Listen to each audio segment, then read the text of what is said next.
Major Brady Wallace was reaching for his military ID when Officer Quentin Fisher's finger found the trigger. The bullet tore through Brady's shoulder, spinning him against his rental car as he gasped, "I'm active duty Army." Fisher sneered, stepping closer with his weapon still drawn. "I don't care if you're the president, boy. You moved wrong." But what Fisher didn't know was that Brady's phone was still connected to a secure military line, and every word, every gunshot, every racist slur was being recorded directly into Pentagon databases. Within 60 seconds of the shooting, automated alerts were pinging across 3 time zones, satellite tracking was engaging, and a colonel at Fort Bragg was whispering into his secure phone, "We have a code red situation. One of ours is down." What state are you from? And have you ever wondered what happens when someone with real power finally decides to fight back against police brutality? When the badge meets the uniform, who really has the authority? The evening had started like any other for Brady Wallace. After 15 years of military service, 3 tours in Afghanistan, and a chest full of commendations, he thought he'd seen the worst humanity had to offer. He was wrong. Brady had been driving back to his hotel after visiting his sister Maya in downtown Charleston. The rental car's GPS had taken him through a residential area he didn't recognize, past modest homes with chain-link fences and corner stores with bars on their windows. He'd been thinking about tomorrow's presentation at the Pentagon when the red and blue lights appeared in his rearview mirror. The traffic stop should have been routine. Brady pulled over immediately, turned off the engine, and placed both hands on the steering wheel, just as his military training had taught him. He'd done this before, in uniform and out, and knew the script by heart. Be respectful, follow commands, don't make sudden movements. Officer Quentin Fisher approached the driver's side window with the swagger of a man who'd never met consequences. At 38, Fisher had been with the Charleston PD for 12 years, long enough to know which neighborhoods he could get away with anything and which people would never be believed if they complained. He'd built a reputation on aggressive policing, and his superiors loved his arrest numbers even if they chose not to ask too many questions about his methods. "License and registration," Fisher barked, his hand resting on his weapon before he'd even seen who was behind the wheel. Brady kept his movements slow and deliberate. "Yes, sir. My license is in my wallet, and I need to reach into the glove compartment for the rental agreement." That's when Fisher saw Brady's face in the streetlight. Black, male, alone. In Fisher's mind, that made Brady guilty of something, even if he hadn't figured out what yet. "Step out of the vehicle," Fisher ordered, his voice hardening. "Officer, may I ask why?" Brady's tone remained respectful, professional. "I wasn't speeding, and I followed all traffic laws." Fisher's jaw tightened. He hated when they talked back. Hated when they used big words and proper grammar like they thought they were better than him. "I said get out of the car. Now." Brady complied, moving slowly. He was wearing civilian clothes, a simple polo shirt and khakis, nothing that would identify him as military personnel. To Fisher, he was just another black man who needed to be reminded of his place. "Turn around, hands on the hood," Fisher commanded, and Brady could hear something dangerous creeping into the officer's voice. As Brady placed his hands on the warm metal of the rental car, he tried to remain calm. This was escalating faster than it should, but he'd been trained to de-escalate situations. "Officer, I'm a major in the United States Army. My military ID is in my wallet if you'd like to see it." Fisher laughed, a harsh sound that cut through the evening air. "Sure you are, boy. And I'm the damn Secretary of Defense." The word boy hit Brady like a physical blow. He'd heard it before, growing up in rural Alabama, and later during his early military career from soldiers who thought his rank was just affirmative action. But he'd worked hard to rise above it, to prove himself through action and dedication. Now, on a quiet street in Charleston, it felt like all that progress meant nothing. "Sir, I can show you my identification," Brady said, keeping his voice steady despite the rage building in his chest. Fisher stepped closer, and Brady could smell the coffee and anger on his breath. "You know what I think? I think you're just another punk trying to talk his way out of trouble. Probably got warrants, probably got drugs in that car."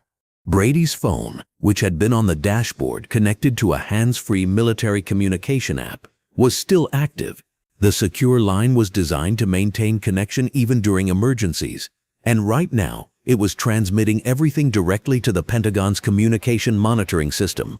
Every word Fisher spoke was being recorded, analyzed, and flagged by military intelligence systems designed to protect personnel worldwide. 3,000 miles away, in a windowless room deep within the Pentagon, Staff Sergeant Maria Santos was monitoring routine communications when her screen suddenly flashed red. The automated system had detected keywords, Army, Major, elevated stress indicators in the voice pattern, and GPS coordinates that showed the speaker was stationary in what the system identified as a potential hostile situation. Santos leaned forward, pulling up the real-time audio feed. What she heard made her blood run cold. "I'm going to search this vehicle," Fisher was saying, "and when I find whatever you're hiding, you're going to learn some respect." Brady's voice came through clearly. "Officer, I have the right to refuse a search without a warrant. I'm not resisting. I'm simply exercising my constitutional rights." Fisher's response was immediate and violent. "Constitutional rights? You think you got rights? Let me show you what rights look like around here." The sound of Fisher's baton striking Brady's back echoed through the secure line. Brady grunted in pain, but didn't cry out. His military training kicked in, the same discipline that had kept him alive in combat zones where showing weakness could get you killed.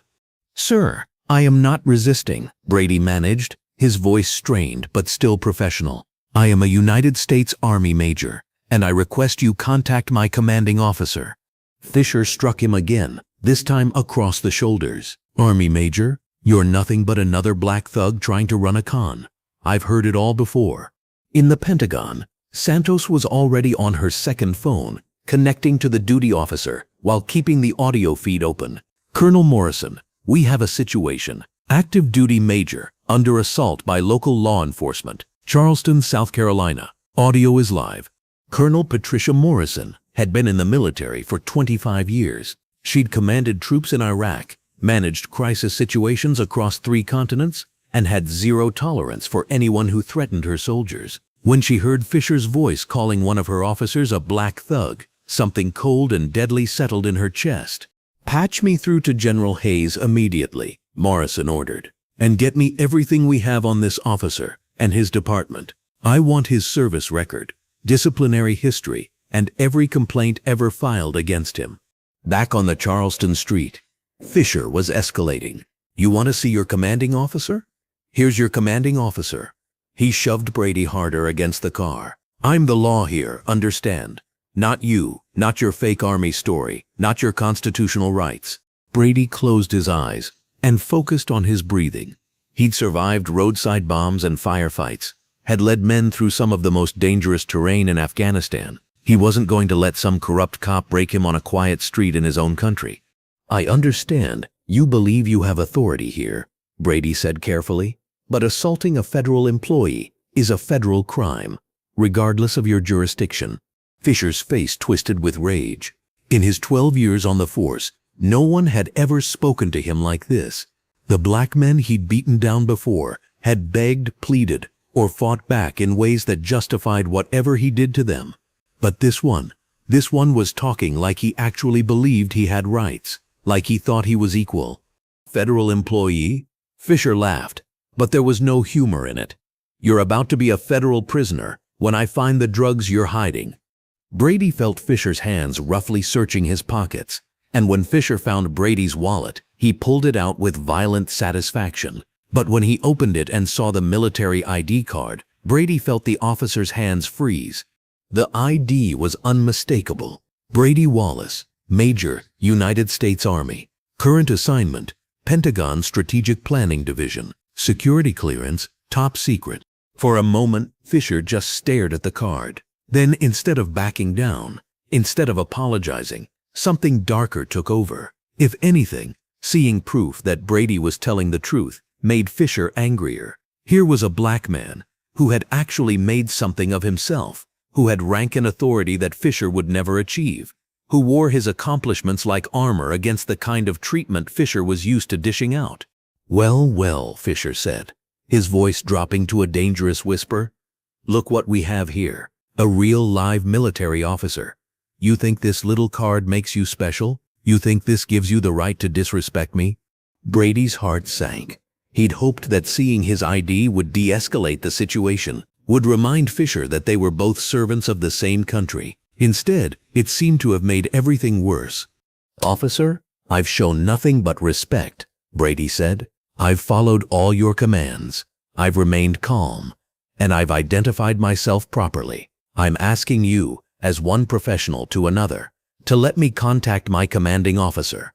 Fisher stepped back, and Brady thought for a moment that reason might prevail. Then he saw Fisher's hand move to his weapon. "You know what your problem is, Major," Fisher said, drawing his service pistol. "You forgot what you are. You forgot where you come from.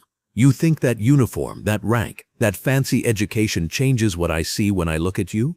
Brady's training screamed at him to run, to take cover, to treat this like the combat situation it had become. But he was on an American street, facing an American police officer, and running would only confirm whatever narrative Fisher was building in his head.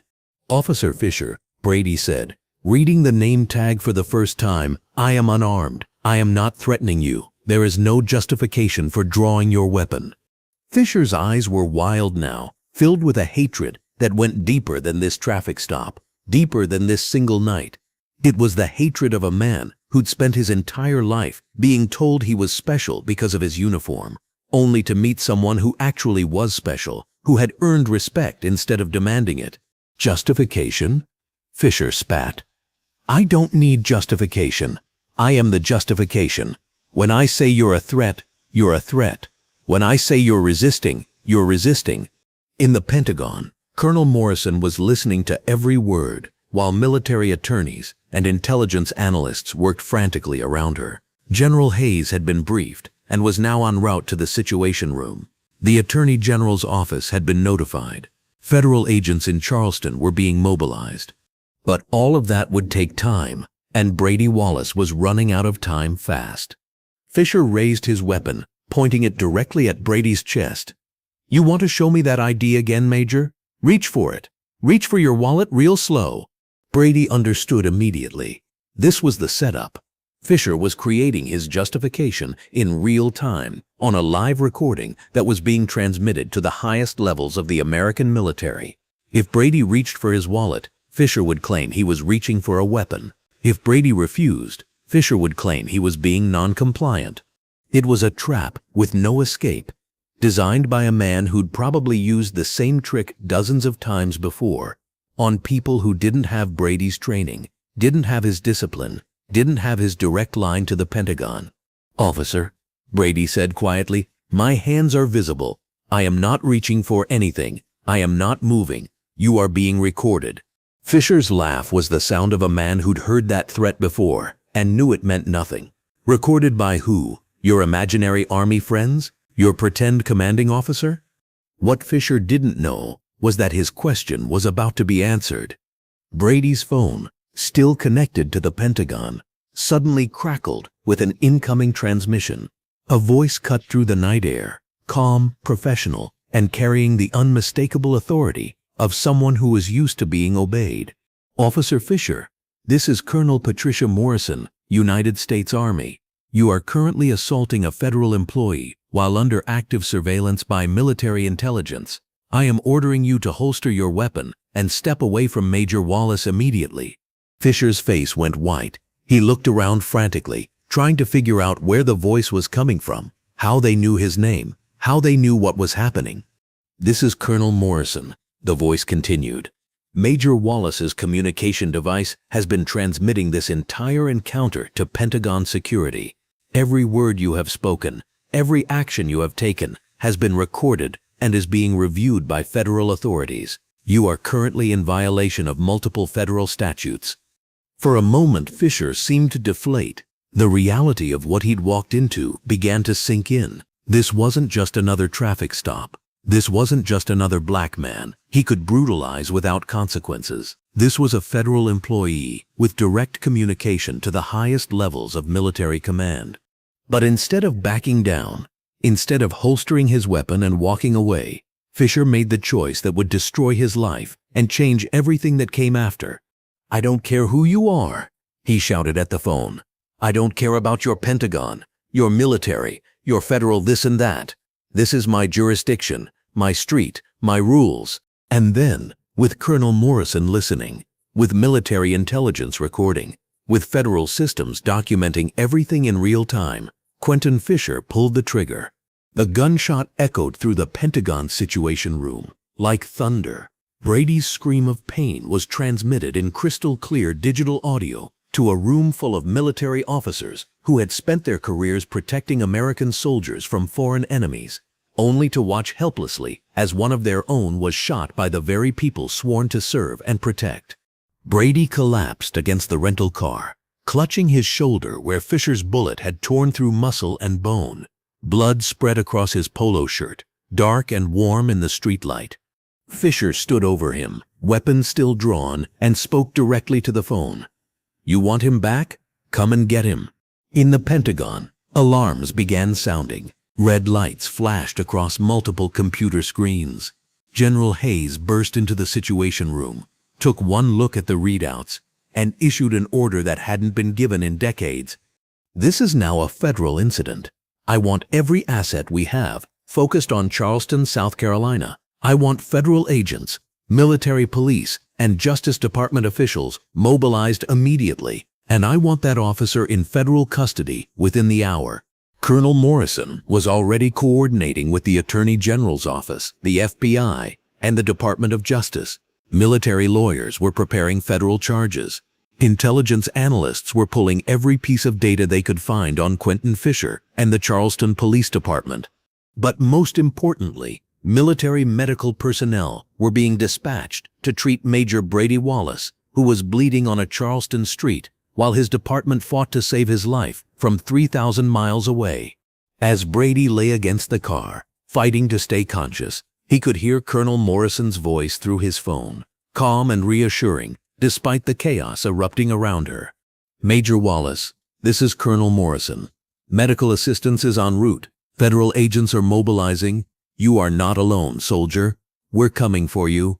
Fisher, still standing over Brady, with his weapon drawn, suddenly realized what he'd done. He'd shot a federal employee while under direct surveillance by the Pentagon. He'd threatened military officers while being recorded by federal systems. He'd committed crimes that would be prosecuted not by the local district attorney who might cut him a deal, but by federal prosecutors who answered to Washington. For the first time in his 12-year career, Quentin Fisher understood what accountability looked like. And he was about to learn that when you attack the United States Army, the United States Army fights back. The Pentagon's Crisis Response Center transformed from quiet efficiency into controlled chaos within minutes of Brady Wallace's shooting. Colonel Patricia Morrison stood at the center of it all, her calm exterior masking the fury building inside her chest as she coordinated the largest domestic military response to police violence in American history. General William Hayes entered the Situation Room like a storm front, his 3 stars catching the harsh fluorescent light as officers snapped to attention. At 58, Hayes had commanded troops in 3 different theaters of war, but nothing in his military career had prepared him for watching one of his soldiers get shot by American police while under live surveillance. "Status report," Hayes ordered, his voice cutting through the controlled chaos of ringing phones and rapid keyboard clicks. Morrison turned from the wall of monitors displaying satellite feeds, communication transcripts, and real-time intelligence reports. "Sir, Major Brady Wallace was shot approximately 4 minutes ago during what appeared to be a routine traffic stop in Charleston, South Carolina. The officer, identified as Quentin Fisher, fired 1 round into the major's shoulder after prolonged verbal assault and physical intimidation." Hayes moved to the primary display showing Brady's location, medical data streaming in real time from his military-issued devices. "Medical status: stable but injured, sir. The bullet passed through his shoulder, missing major arteries. Local EMS is en route, but we're also dispatching military medical from Joint Base Charleston. Major Wallace has remained conscious and responsive throughout." Staff Sergeant Santos, still monitoring the live audio feed, looked up from her station.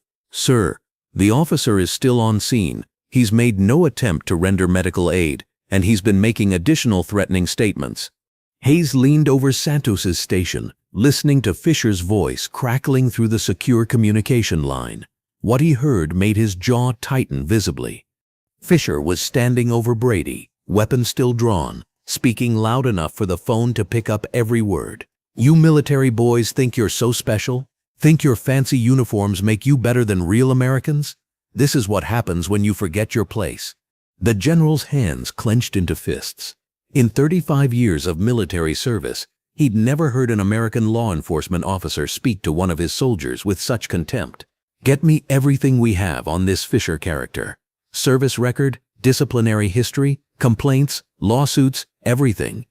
Intelligence analyst Captain Rebecca Chen was already pulling files, her fingers flying across multiple keyboards as she accessed databases most civilians didn't know existed.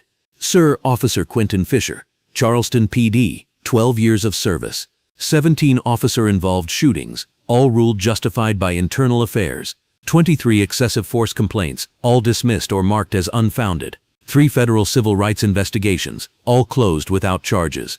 The numbers painted a clear picture, but Chen wasn't finished. "Sir, there's more. Fisher has been flagged by the FBI's Domestic Terrorism Task Force for social media activity.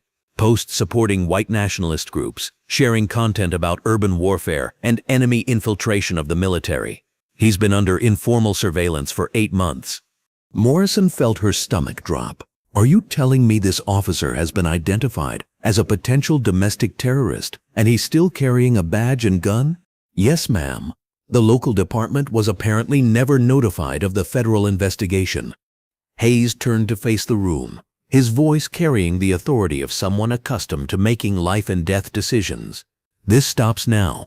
I want federal agents on scene immediately. I want the Justice Department briefed, and I want this Fisher character in federal custody before the sun comes up." Legal Officer Lieutenant Colonel James Rodriguez stepped forward, tablet in hand displaying rapidly updating federal statutes. "Sir, we have multiple federal charges: assault on a federal employee, civil rights violations under color of authority, and potential domestic terrorism charges based on his online activity. The Justice Department is already preparing warrants."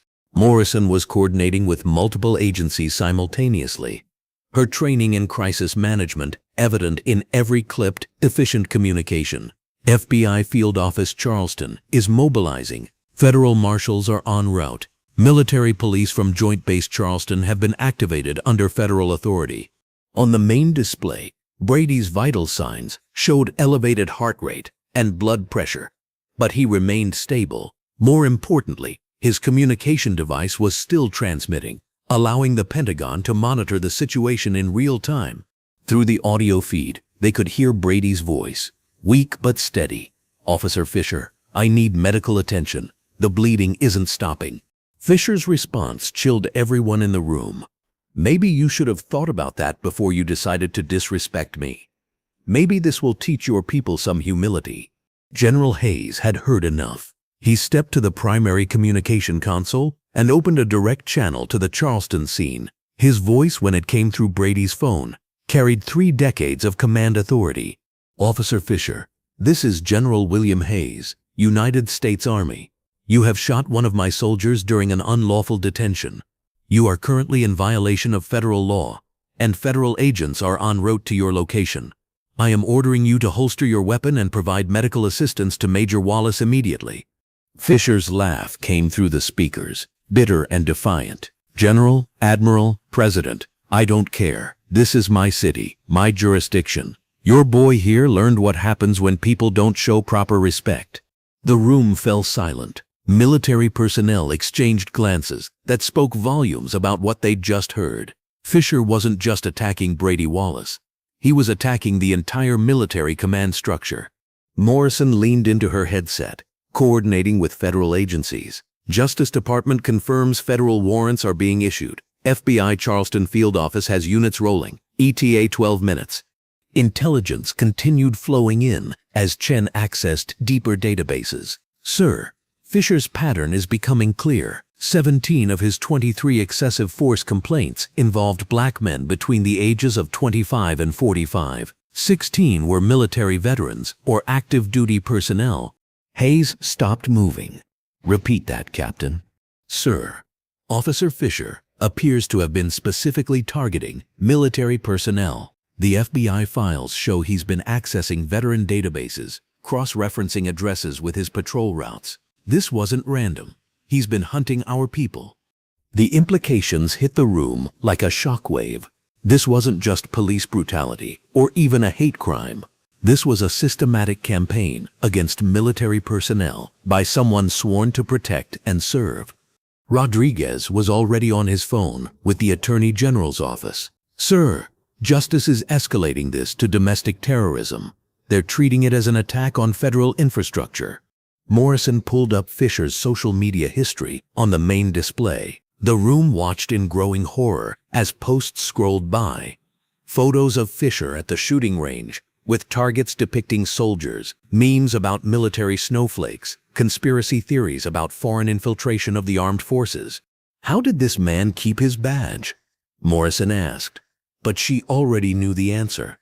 The same system that had dismissed 23 excessive force complaints had ignored clear warning signs of domestic terrorism.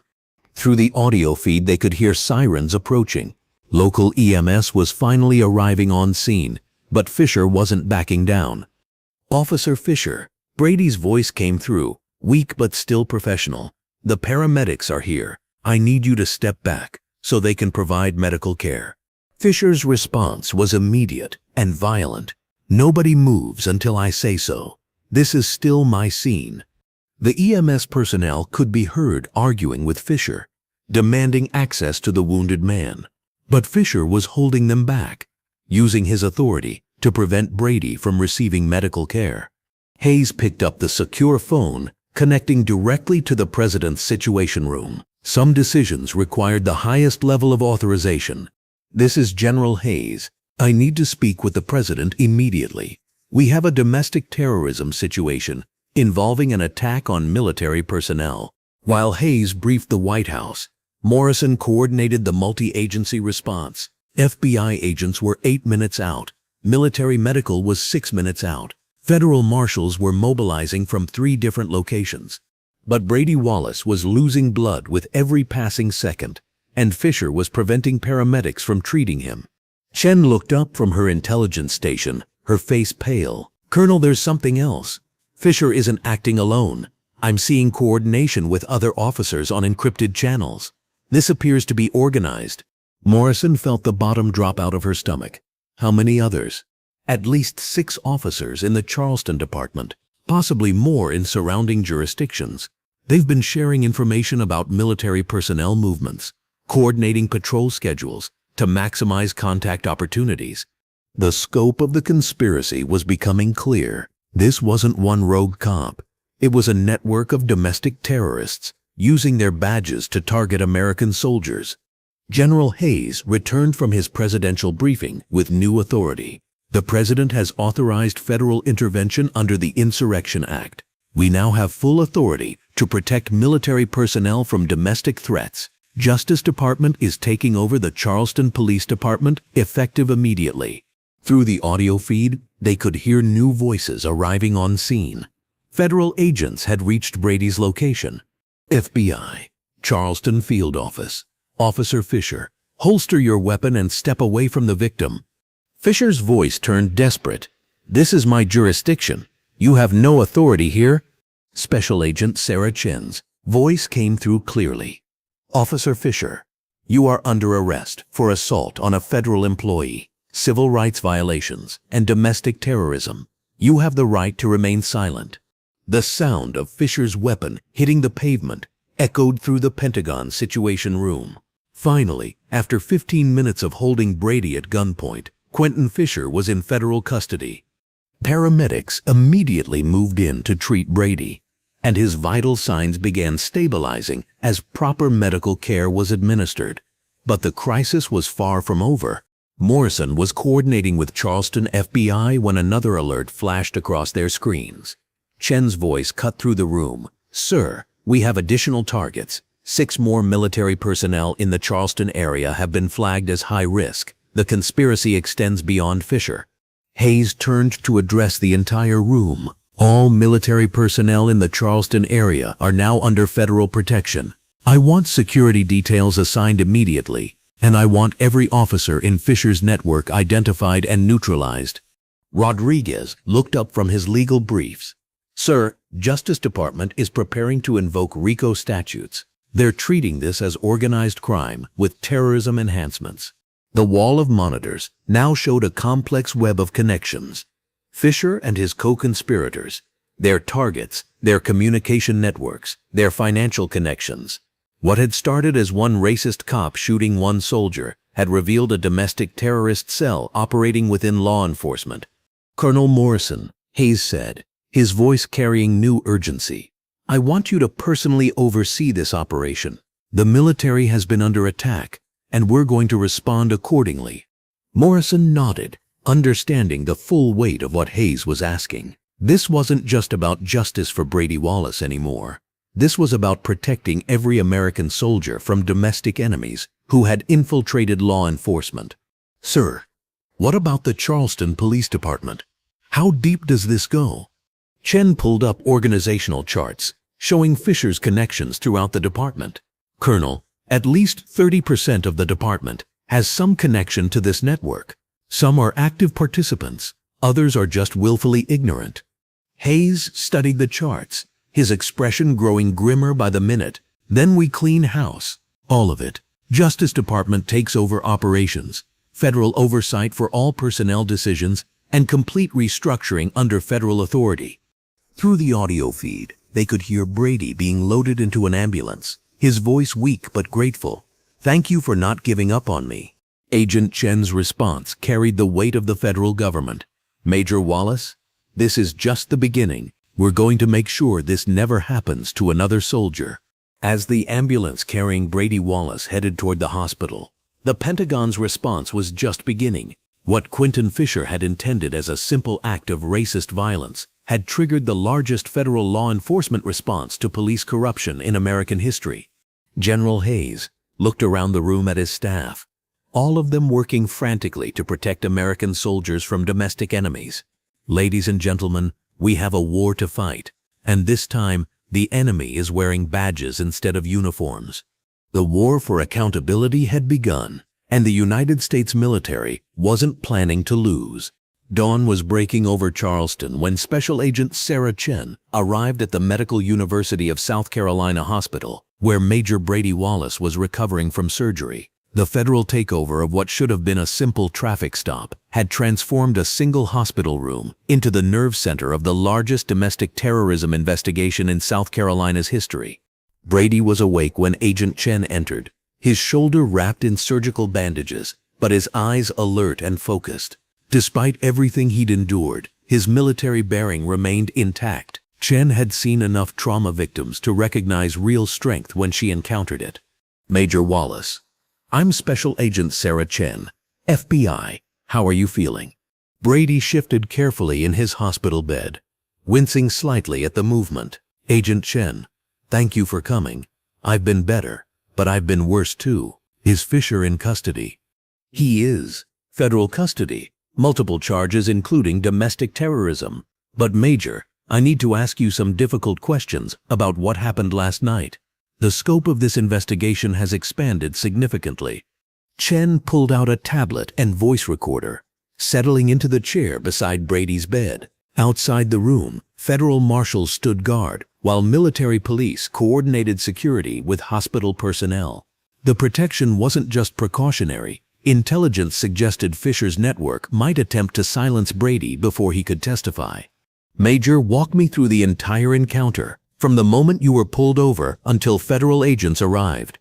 Brady's account was precise, methodical, the report of a trained military officer who understood the importance of accurate intelligence. But as he spoke, details emerged that painted an even darker picture than the Pentagon's real-time monitoring had captured. Agent Chen, the way Fisher spoke, the things he said, it wasn't spontaneous anger. He knew exactly what buttons to push, exactly how to escalate without leaving obvious evidence of premeditation. When he saw my military ID, his reaction wasn't surprise. It was satisfaction, like he'd been hunting for exactly what he found. Chen made notes, cross-referencing Brady's account with the intelligence analyst's findings. Major, did Fisher say anything that suggested he knew about your military assignment specifically? Your security clearance, your work at the Pentagon? Brady thought carefully before answering. He called me Pentagon boy at one point, before I'd mentioned where I worked. At the time, I thought he was just being generic. But now it suggests he had access to information he shouldn't have had. Chen finished. Major, we've discovered that Fisher and his associates have been systematically targeting military personnel. You weren't randomly selected. You were specifically hunted. The implications hit Brady like a physical blow. He'd survived 3 combat tours, had faced enemy fighters who wanted him dead because of his uniform and his flag. But the idea that he'd been hunted by American law enforcement officers on American soil was almost incomprehensible. How many others? Brady asked quietly. We're still determining the full scope, but at least 15 military personnel in the greater Charleston area have been targeted over the past 18 months. Some were harassed, some were arrested on false charges, others were physically assaulted. You're the first one who had direct communication to the Pentagon during an attack.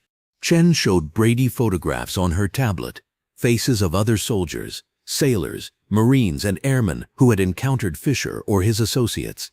Some Brady recognized from Joint Base Charleston, others were strangers. All were Black or Latino. All had been targeted while in civilian clothes when their military status wasn't immediately obvious.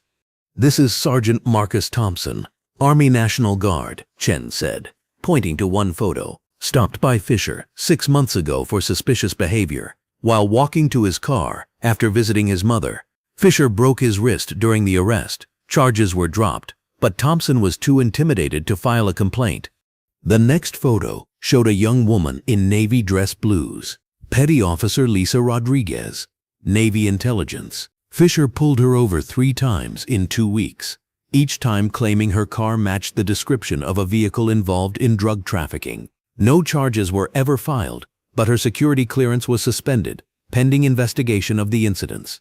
Brady stared at the faces, each one representing a fellow service member who had been targeted and intimidated. Agent Chen, how was Fisher accessing military records? How did he know who to target? That's what we're trying to determine. We've found evidence that someone inside the Veterans Affairs database system has been providing information to Fisher's network. Names, addresses, service records, even medical information from VA hospitals.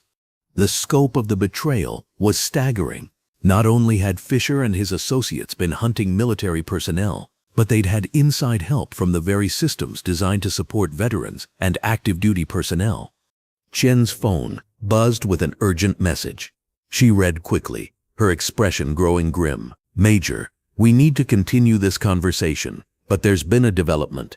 3 more officers connected to Fisher's network have been arrested this morning, and we've discovered something else. She showed Brady her phone screen, displaying a photograph taken from one of the arrested officers' homes. A wall covered with photos of military personnel, including a clear picture of Brady himself taken outside his hotel 3 days earlier. They'd been watching you, Major. This wasn't a random traffic stop. Fisher knew exactly who you were and where you'd be. Brady felt a chill that had nothing to do with the hospital air conditioning. The professional soldier in him began analyzing the tactical situation, but the human being in him struggled with the violation of being hunted in his own country. Dr. Elena Rodriguez knocked and entered the room, Brady's trauma surgeon carrying a tablet with his medical updates. Major Wallace, how are you feeling? Any increased pain or discomfort? I'm managing, doctor. Thank you for everything you've done. Dr. Rodriguez had worked in military hospitals before joining the civilian medical system, and she understood the unique pressures military personnel faced. Major, physically you're recovering well. The bullet missed major arteries and nerves. But I want to talk to you about the psychological aspects of what you've experienced. Brady started to object, but Dr. Rodriguez held up a hand. Major, I've treated combat veterans with PTSD, and I've treated victims of police violence. What you experienced last night combines elements of both traumas. You were betrayed by people sworn to protect you in your own country while serving your country. That's a unique form of psychological injury. Agent Chen looked between Brady and Dr. Rodriguez, understanding that the medical aspects of the case were as important as the legal ones. Doctor, will the major be able to testify when this goes to trial? Physically, yes. Psychologically, we'll need to monitor his recovery. But Major Wallace has shown remarkable resilience. His military training is actually helping him process the trauma in healthy ways. Brady appreciated the doctor's professionalism, but he was more concerned about the investigation. Agent Chen, what happens next? How do we stop Fisher's network from targeting more military personnel? The Justice Department has assigned a joint task force, FBI, military intelligence, and federal prosecutors. We're treating this as both domestic terrorism and organized crime. Every member of Fisher's network will be prosecuted under federal law. Chen pulled up another file on her tablet. Major, there's something else. The Pentagon has requested that you be assigned as military liaison to this investigation. General Hayes believes your first-hand experience and your intelligence background make you uniquely qualified to help us understand how this network operates. The offer surprised Brady. He'd expected to be sidelined while he recovered, treated as a victim rather than a participant in the investigation. But the idea of fighting back, of using his skills to protect other military personnel, appealed to the soldier in him. What would that entail? You'd work directly with the task force, helping us understand military culture, identifying potential targets, and developing strategies to protect service members. It would be voluntary, and you'd have full medical support throughout. Brady didn't hesitate. Agent Chen, I'm in. These people attacked me because I wear the uniform of the United States Army.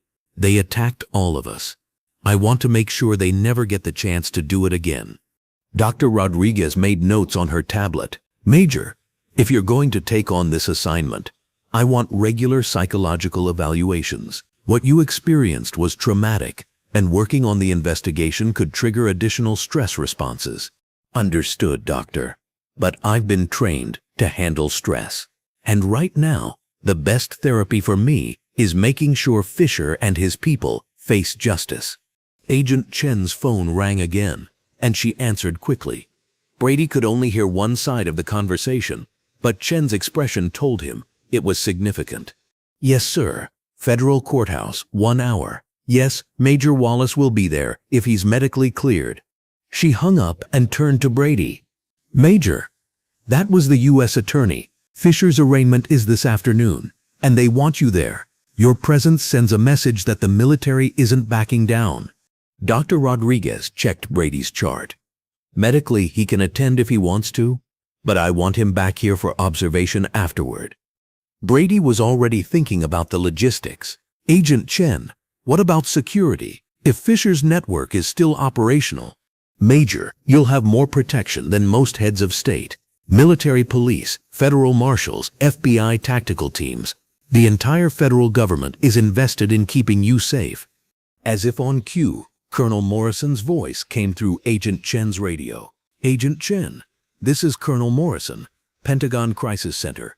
Major Wallace, can you hear me? Brady looked at Chen's radio. Yes, ma'am. Major Wallace here. Major, the entire Pentagon is watching this case. General Hayes wanted me to tell you personally. You have the full support of the United States Army. Whatever you need, whatever resources are required, you have them. The weight of that support settled on Brady's shoulders. He wasn't just a victim anymore. He was a symbol of every military person who had been targeted, intimidated, or attacked by those who were supposed to protect them.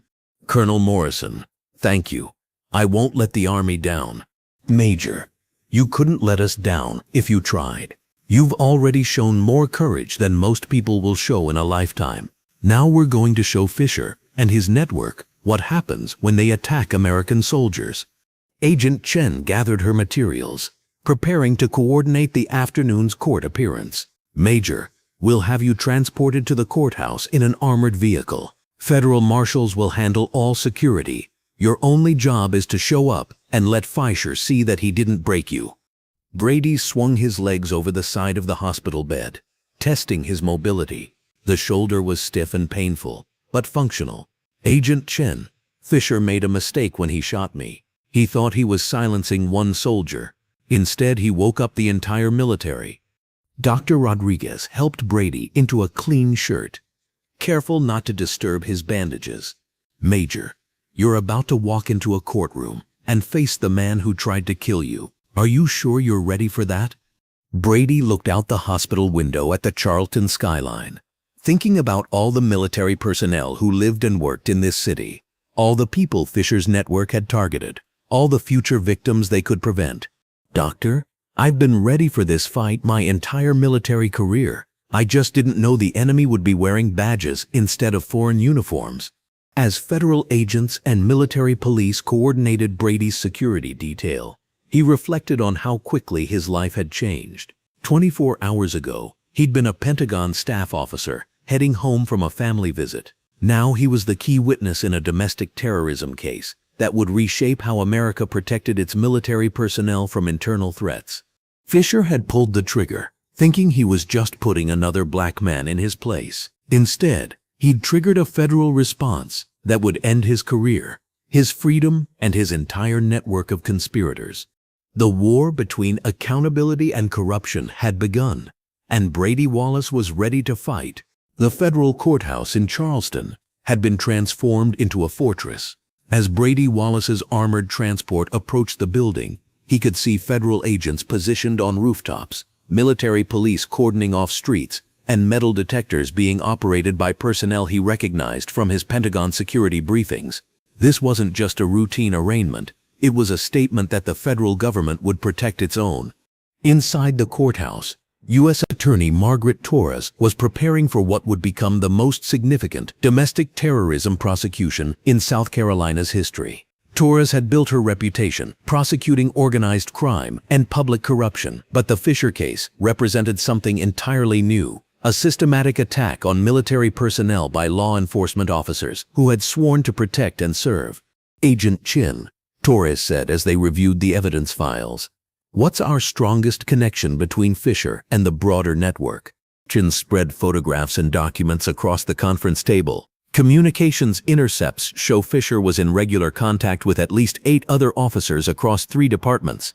They were sharing intelligence about military personnel movements, coordinating patrol schedules to maximize contact opportunities, and celebrating successful encounters through encrypted messaging apps. Brady, his arm in a sling but otherwise composed, studied the evidence with the analytical eye of a Pentagon intelligence officer. "Miss Torres, looking at these patterns, this wasn't just random harassment. They were conducting military-style reconnaissance and planning operations." Torres nodded grimly. "Major Wallace, that's exactly how we're going to prosecute this.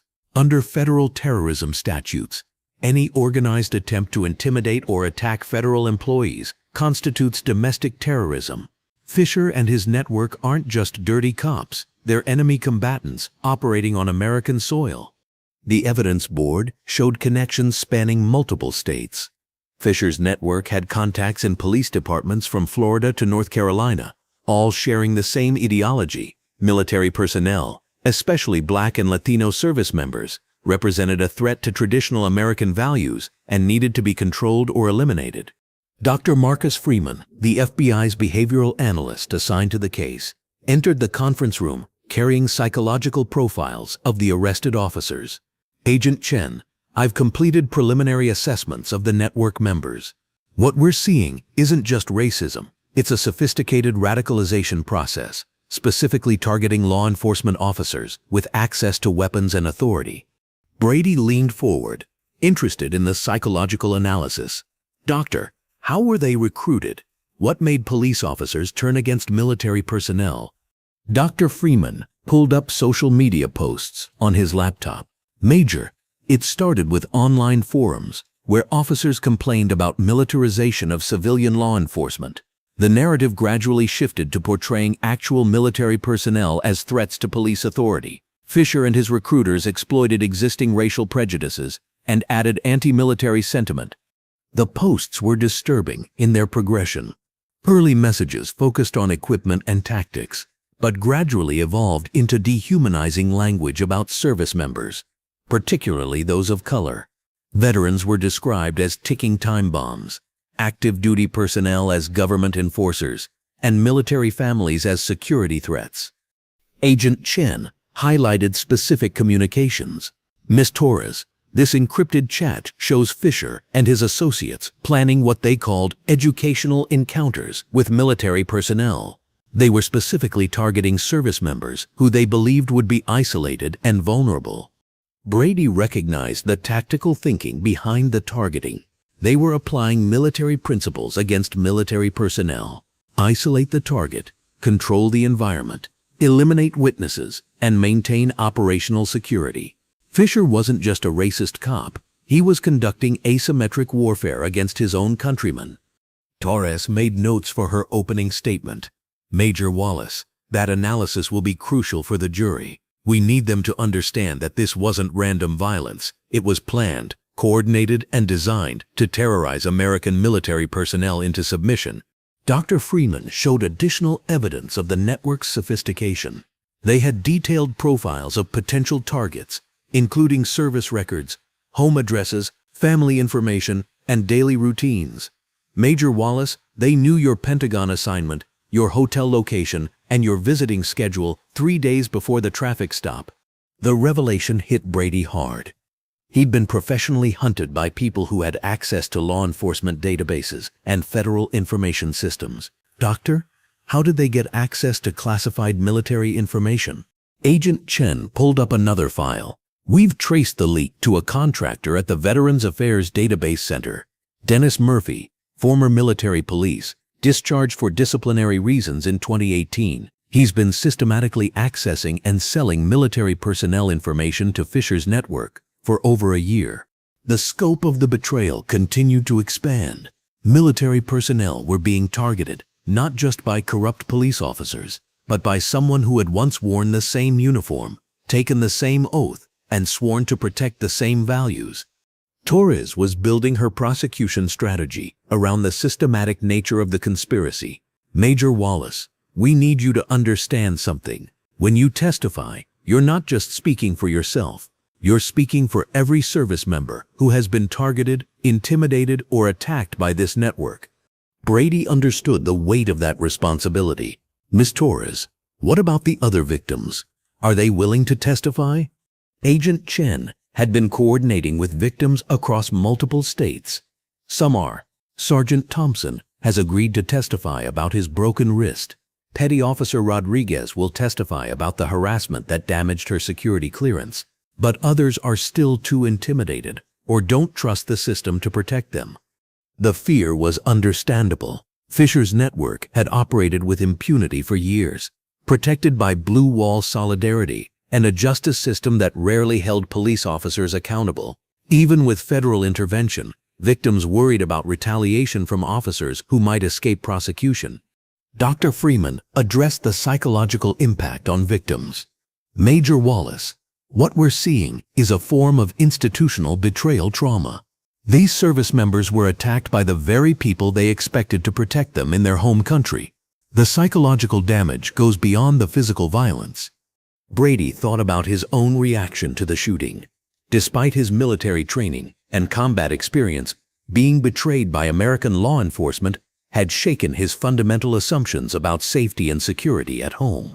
Doctor, how do we help them heal? How do we rebuild trust between military personnel and law enforcement?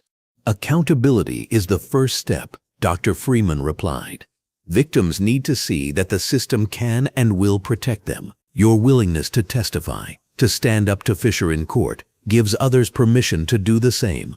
Torres received a message on her secure phone and read it quickly. The arraignment is starting in 30 minutes. Major Wallace, are you ready to face Fisher? Brady stood carefully, testing his mobility. The shoulder was still painful, but he'd endured worse discomfort during military training. Miss Torres, I've been ready since the moment he pulled that trigger. As they prepared to enter the courtroom, Agent Chen briefed Brady on security procedures. Major, you'll be seated in the front row, directly across from Fisher. Federal marshals will be positioned throughout the courtroom. If you feel threatened or overwhelmed at any point, signal Agent Martinez to your left. The courtroom was packed with federal law enforcement. military personnel, and media representatives. Brady's entrance drew immediate attention. His military bearing was unmistakable, even in civilian clothes, with his arm in a sling. Fisher sat at the defendant's table, in an orange jumpsuit, his hands shackled, his expression a mixture of defiance and fear. When he saw Brady enter the courtroom, his eyes narrowed, with the same hatred Brady had seen during the traffic stop. Judge Patricia Williams called the court to order, and the formal proceedings began. But the real drama was the silent confrontation between Brady Wallace and Quentin Fisher, between accountability and impunity, between justice and corruption. U.S. Attorney Torres stood to address the court.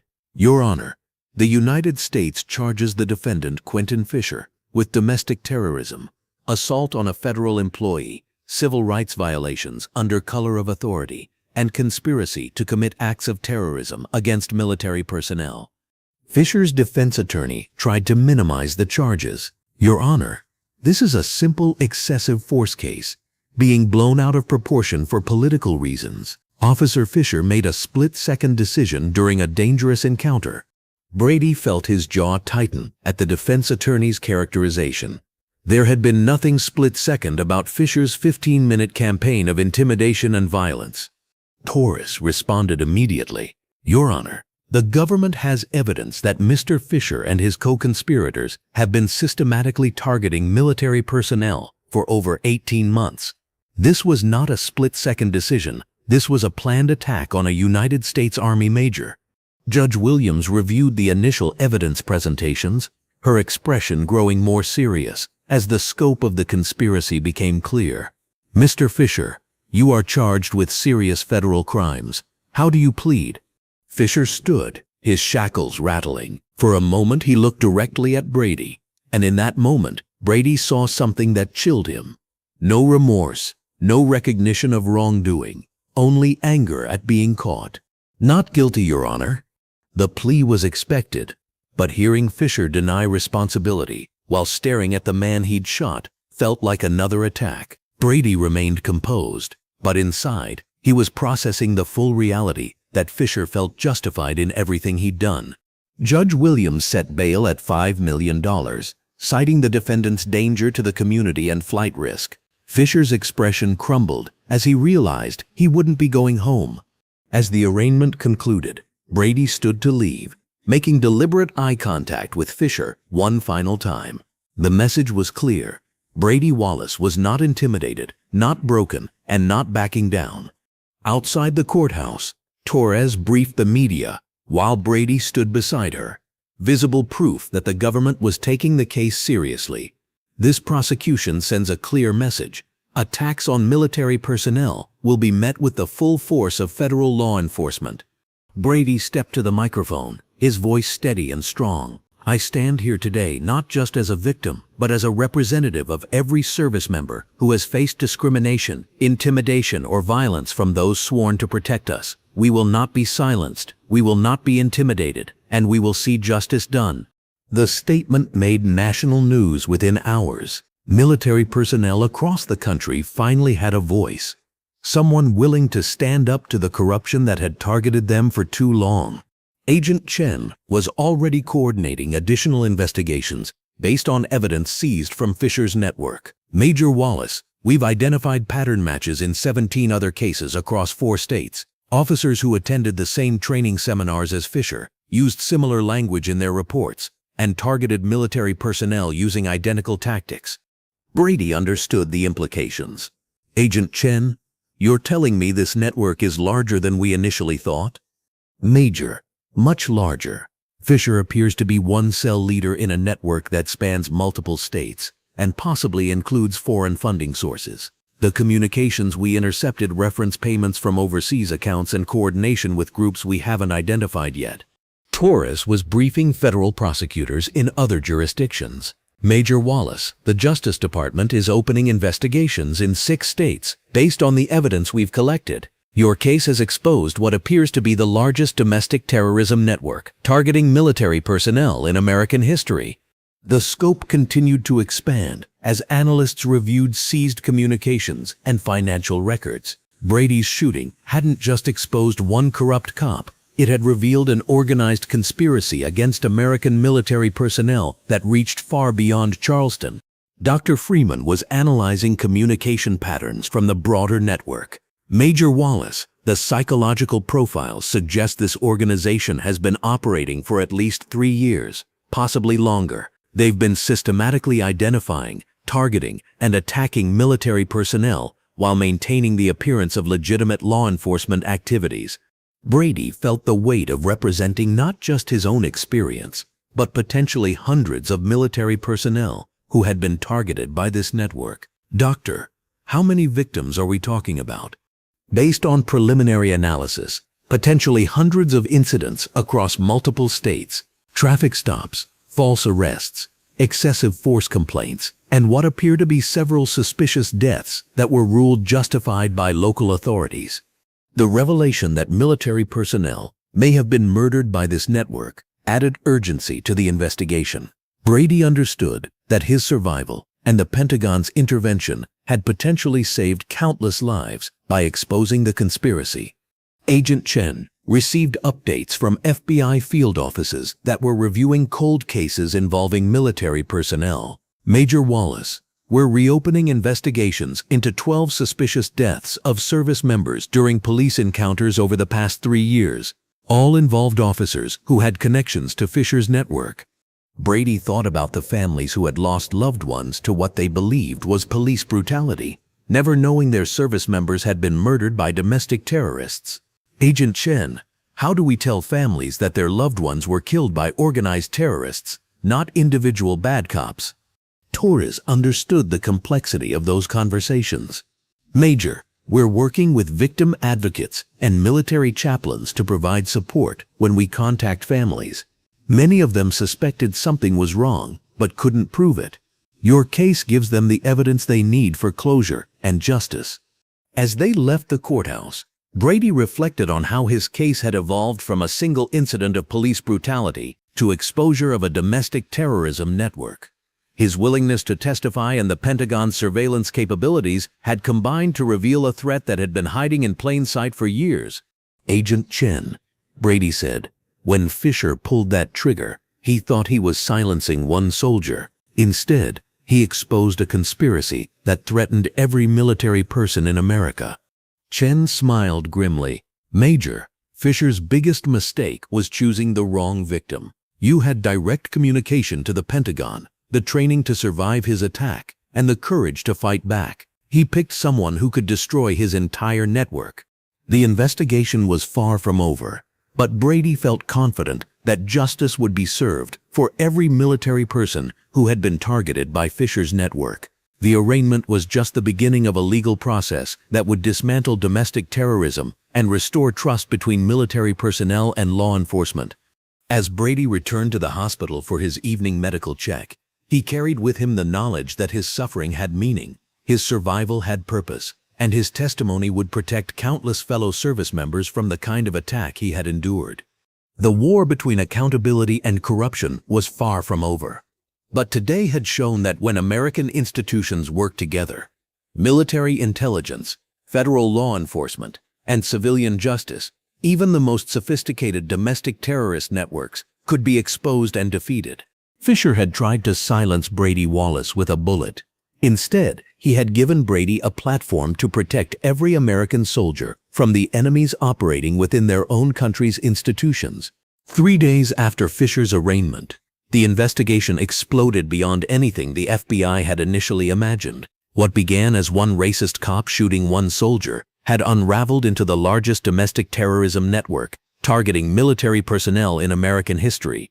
Agent Sarah Chen stood before a wall-mounted display in the FBI's Charleston field office, red threads connecting photographs, documents, and evidence markers that spanned from Florida to Virginia.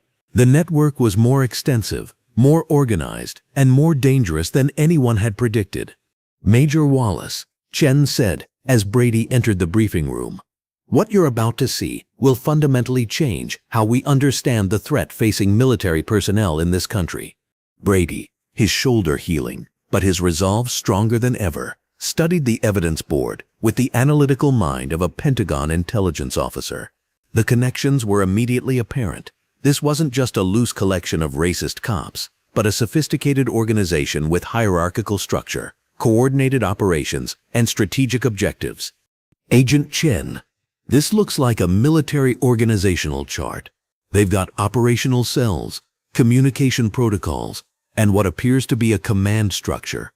Special Agent Marcus Rivera, the FBI's organized crime specialist, newly assigned to the case, joined them at the evidence board. Major, that's exactly what it is. We've identified 47 law enforcement officers across 6 states, operating as part of what they call the Shield Brotherhood. Fisher was just one cell leader in a much larger organization. The scope was staggering. Rivera pulled up intercepted communications showing coordinated activities across state lines. Intelligence sharing about military personnel movements, joint training exercises disguised as tactical seminars, and financial networks that moved money between cells to fund operations. Brady read through communication transcripts, his military experience helping him decode the operational language. They're using military terminology, operational security procedures, and cell-based organization. Someone with serious military or intelligence background designed this structure. Chen nodded grimly. Meet Colonel Richard Steele, retired Army intelligence, dishonorably discharged in 2019 for embezzlement and conduct unbecoming. He's been recruiting law enforcement officers with military backgrounds and radicalizing them against their former brothers in arms. The photograph showed a man in his 50s, gray-haired and stern-faced, wearing dress blues in what appeared to be an official military portrait. But beneath the professional exterior was someone who had betrayed everything the uniform represented. Rivera displayed intercepted emails from Steele to his recruits. Steele convinced these officers that military personnel represented a threat to civilian law enforcement authority. He played on their insecurities, their racial prejudices, and their resentment of federal oversight. The messages were disturbing in their sophistication. Steele had crafted a narrative that positioned military personnel as foreign infiltrators, federal enforcers sent to undermine local authority. He specifically targeted veterans and active duty personnel of color, claiming they were advanced scouts for federal occupation. Brady felt sick reading Steele's propaganda. This man took an oath to protect and defend the Constitution, and he's using military tactics to attack the very people he once served alongside. Dr. Marcus Freeman, the FBI's behavioral analyst, had been studying the psychological profiles of network members. Major Wallace, what makes this particularly dangerous is that Steele recruited people who already had legitimate authority, weapons, and access to intelligence systems. He didn't need to create a militia. He co-opted existing law enforcement infrastructure. The evidence showed how systematically Steele had built his network. He identified officers with military backgrounds who felt marginalized or resentful, then gradually introduced them to increasingly radical ideologies through online forums and private training sessions. Chen pulled up financial records. The funding is sophisticated too. Steele established a private security consulting company that provided tactical training to law enforcement agencies. The training sessions were actually recruitment and radicalization camps. Brady studied the financial flows, recognizing money laundering techniques from his Pentagon intelligence work. Agent Chen, this level of financial sophistication suggests foreign involvement. Domestic terrorists don't usually have this kind of operational funding. Rivera had been investigating the same possibility. Major, we found evidence of cryptocurrency transactions from overseas accounts, but we haven't been able to trace them back to specific sources yet. What we do know is that someone is funding this operation with serious money. The implications were chilling. If foreign adversaries were funding domestic terrorism against American military personnel, it represented a new form of warfare that exploited internal divisions and corrupted American institutions from within. Chen's secure phone rang with an urgent call from Washington. She listened intently, making notes, her expression growing more serious with each update. Major Wallace, that was the Pentagon. They've identified 12 additional military personnel who were targeted by Shield Brotherhood operations in the past 6 months. 3 were seriously injured. 1 was killed in what was ruled a justified shooting. Brady felt the weight of that revelation. While he had survived his encounter with Fisher, others hadn't been as fortunate. The network had been systematically hunting and killing American soldiers on American soil. Agent Chen, what was the name of the service member who was killed? Chen checked her notes. Staff Sergeant Jerome Williams, Army National Guard, shot during a traffic stop in North Carolina 3 months ago. The officer claimed Williams was reaching for a weapon. No weapon was found, but the shooting was ruled justified by local authorities. Brady closed his eyes, processing the loss.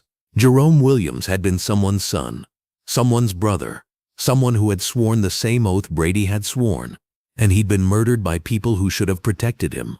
Dr. Freeman was analyzing the psychological impact on network members. What's particularly disturbing is how Steele normalized violence against military personnel. He convinced these officers that they were protecting America by attacking American soldiers. Rivera showed communications where Steele praised successful operations against military targets. Officers who injured or killed service members were celebrated as heroes within the network, their actions held up as examples for others to follow. "This is Staff Sergeant Williams' case file," Rivera said, displaying crime scene photos and investigation documents. The North Carolina officer who killed him, Michael Torres, had attended one of Steele's training camps 2 weeks before the shooting.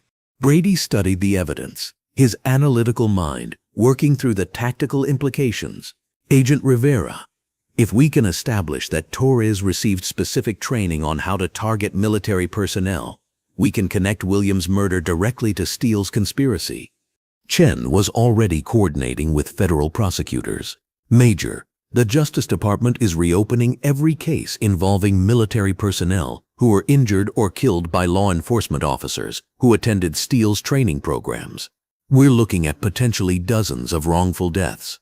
The systematic nature of the murders was becoming clear. This wasn't random police violence. It was coordinated assassination of American military personnel by domestic terrorists operating under color of law. Brady's phone buzzed with a secure message from General Hayes at the Pentagon. The military was mobilizing resources to protect service members and support the federal investigation. "Agent Chen, General Hayes wants to establish a joint task force, FBI, military intelligence, and federal prosecutors. They're treating this as an act of war against the United States military." Rivera pulled up organizational charts showing Steele's network across multiple states.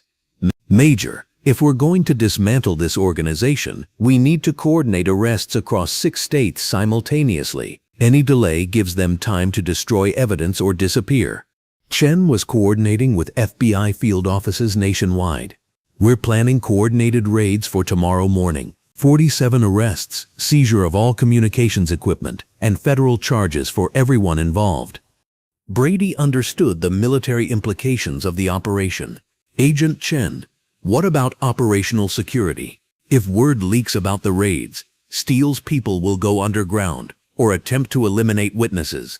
"Major, that's why we need your help. We want you to be part of the arrest team that takes down Steele himself. Your presence sends a message that the military isn't backing down, and your intelligence background helps us understand how he thinks." The invitation to participate in Steele's arrest appealed to Brady's desire for justice, but he understood the symbolic importance as well. The military wasn't just investigating this network, they were actively fighting back.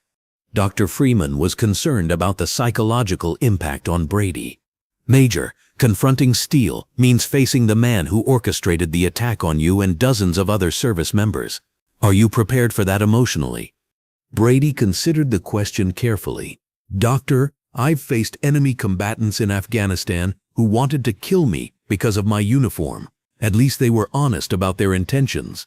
Steele hid behind the pretense of protecting America while murdering American soldiers. I'm more than ready to look him in the eye." Chen began briefing Brady on the arrest operation. "Steele is holed up in a compound outside of Greenville, South Carolina, former military training facility he purchased through shell companies. Intelligence suggests he's got weapons, surveillance equipment, and possibly explosives. The tactical situation required careful planning. Steele had military training, access to weapons, and the desperation of someone who knew his network was collapsing. The arrest would be dangerous for everyone involved. Rivera showed satellite imagery of Steele's compound. "Major, this looks like a military installation.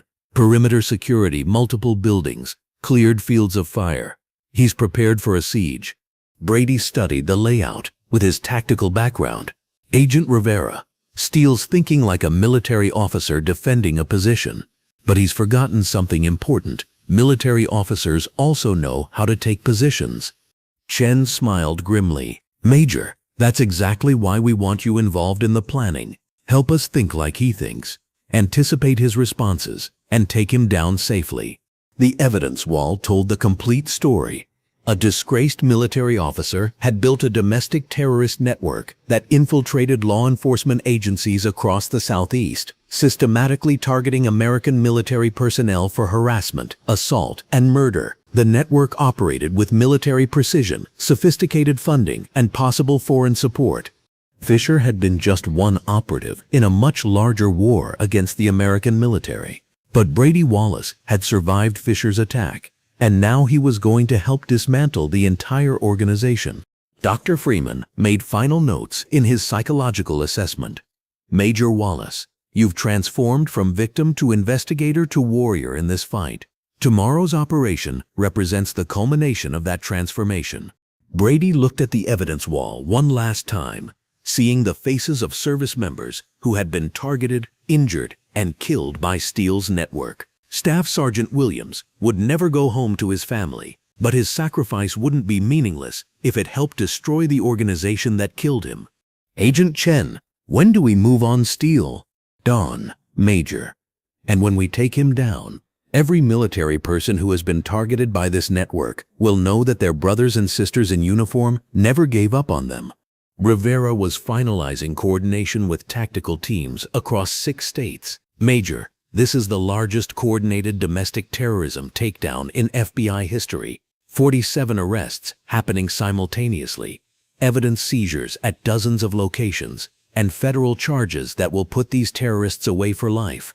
Brady felt the weight of the moment. Tomorrow would determine whether accountability could triumph over corruption, whether justice could prevail over terrorism, whether the American military could protect its own people from domestic enemies. "Agent Chen," Brady said quietly, "Fisher made a mistake when he shot me. He woke up the entire federal government. Tomorrow we finish what he started." Chen gathered the classified briefing materials, securing them for tomorrow's operation. "Major Wallace, Fisher thought he was putting you in your place. Instead, he put himself and his entire network in federal prison." The war between justice and terrorism was entering its final phase. Brady Wallace, who had survived an assassination attempt on a Charleston street, would help lead the counterattack that would destroy the network that tried to kill him.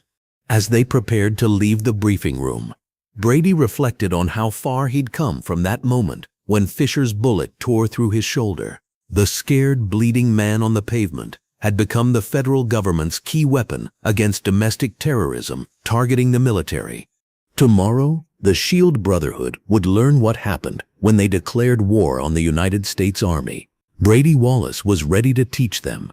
Dawn broke over South Carolina like a storm front as federal agents, military personnel, and tactical teams positioned themselves across 6 states for the largest coordinated domestic terrorism takedown in American history. Brady Wallace sat in the passenger seat of an armored FBI vehicle, watching the sun rise over Colonel Richard Steele's compound, while federal marshals and military intelligence officers prepared for what would either be a surgical arrest or a prolonged siege.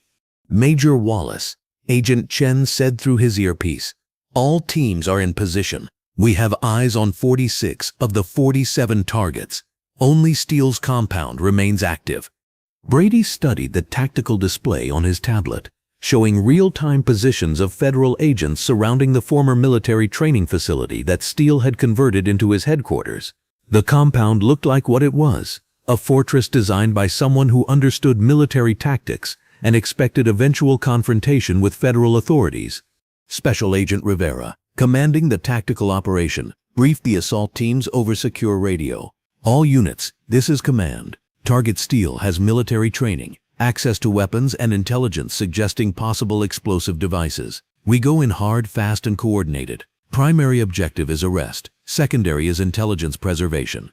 Brady's role was specific but crucial. His military intelligence background would help interpret Steele's tactical decisions, and his presence would send an unmistakable message that the American military was fighting back against domestic terrorism. Major Rivera said, based on satellite intelligence, Steele's got at least 6 buildings on that compound: main house, armory, communications center, training facilities, and 2 outbuildings of unknown purpose. Where would a military intelligence officer make his final stand? Brady analyzed the compound layout with his Pentagon training. Agent Rivera, Steele's thinking defensively, but he's also thinking about intelligence security. He'll be in the communications center, trying to destroy evidence while maintaining contact with any network members who haven't been arrested yet. Chen received updates from tactical teams across the country. Major Wallace, Agent Rivera, I'm getting arrest confirmations from all 6 states. Florida, 8 arrests. Georgia, 12 arrests. North Carolina, 10 arrests. Virginia, 7 arrests. Tennessee, 6 arrests. We've got 45 of the 47 targets in custody. The coordinated takedown was proceeding flawlessly. Years of planning, months of investigation, and weeks of preparation were culminating in the systematic dismantling of the SHIELD Brotherhood. But the most important target remained free, barricaded in his compound with unknown capabilities. Brady's phone buzzed with a secure message from General Hayes at the Pentagon.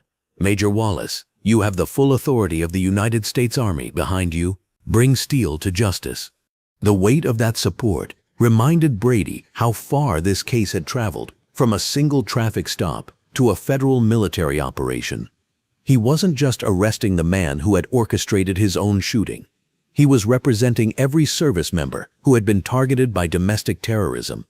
Rivera's voice crackled over the radio as surveillance drones detected movement in the compound. All teams, we have activity in the main communications building. Thermal imaging shows multiple heat signatures, possible document destruction in progress. Brady understood the implications immediately. Agent Rivera, if Steele's destroying evidence, he's eliminating connections to foreign funding sources and any network members we haven't identified yet. We need to move now. Chen coordinated with the Justice Department while tactical teams prepared for entry. Major, Washington confirms we have authorization for immediate assault. The Attorney General wants Steele alive for interrogation, but agent safety is the priority. The tactical teams moved with military precision, surrounding the compound, while Brady and the command team monitored from their mobile command center. Surveillance feeds showed Steele's people scrambling between buildings, clearly aware that federal agents had surrounded them. Rivera gave the final briefing over tactical radio. All teams, we go in 3 minutes. Primary target is Richard Steele, former Army colonel, dishonorably discharged, extremely dangerous. Secondary targets are any intelligence materials that connect the SHIELD Brotherhood to foreign funding or additional network members. Brady watched the tactical display, showing federal agents positioning around the compound perimeter. Agent Rivera, Steele's got military training, but he's been out of active service for 5 years. His tactical thinking will be defensive, focused on protecting intelligence rather than fighting his way out. Chen received real-time intelligence from surveillance drones. Command, we have visual confirmation on Steele. He's in the communications center, appears to be operating computer equipment, possibly destroying files. The moment of truth was approaching. Everything they had worked for, every piece of evidence they had gathered, every connection they had made between the SHIELD Brotherhood and attacks on military personnel depended on arresting Steele before he could destroy the intelligence that would expose the full scope of his network. Rivera gave the final command.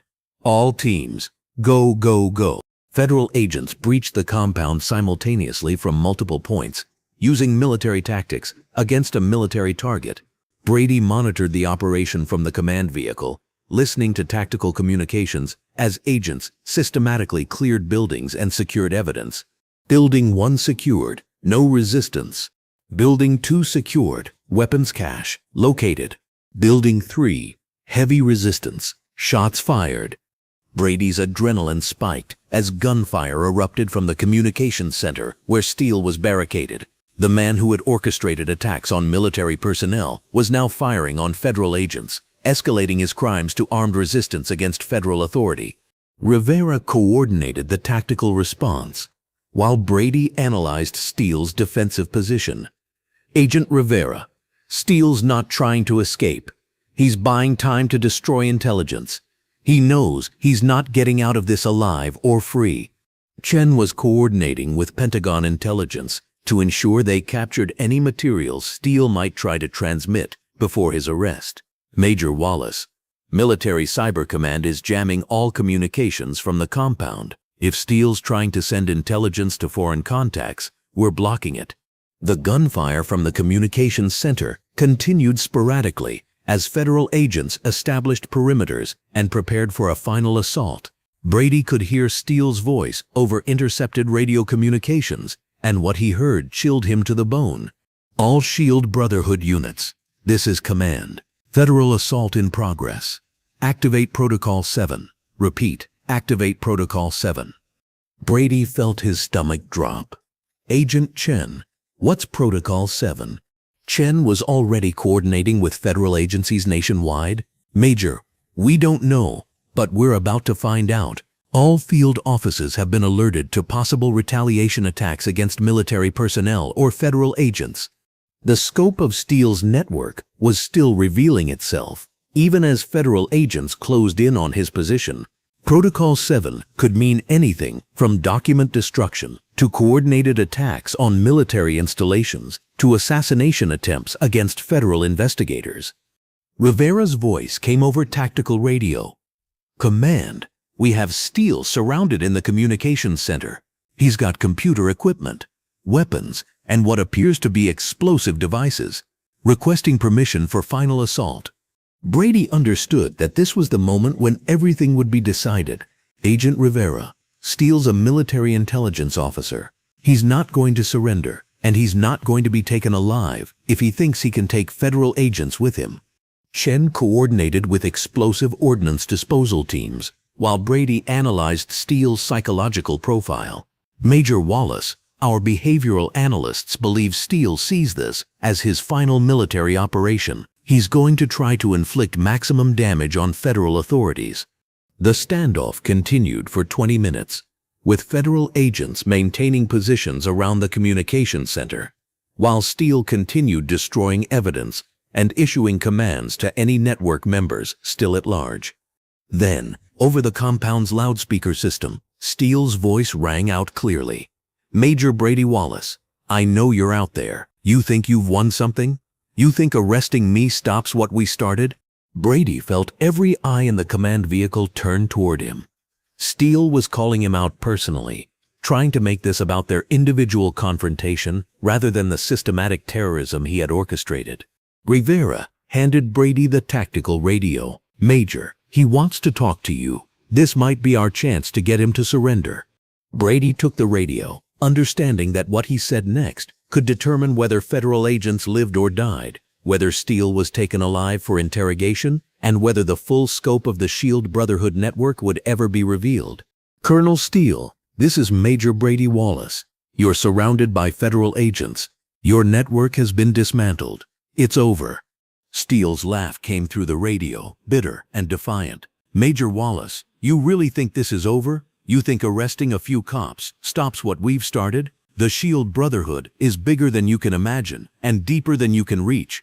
Brady kept his voice calm and professional, using his military training to de-escalate the situation. Colonel, you took an oath to protect and defend the Constitution. You served your country with honor. Don't let this be how your story ends. Honor?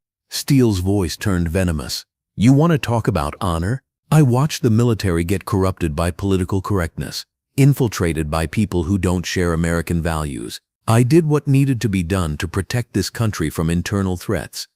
Brady felt anger building in his chest, but he maintained discipline. Colonel, you murdered American soldiers. You betrayed everything the uniform represents. There's no honor in that. Rivera was coordinating with tactical teams while Brady kept Steele talking. If they could keep him focused on the conversation, agents might be able to approach the communications center without triggering whatever explosive devices he had prepared. Major Wallace, Steele continued, you think wearing that uniform makes you special? You think your rank protects you? The Shield Brotherhood has shown you exactly how much protection your uniform provides. Brady understood that Steele was trying to provoke him, trying to make him angry enough to say something that would justify whatever final act of violence he was planning.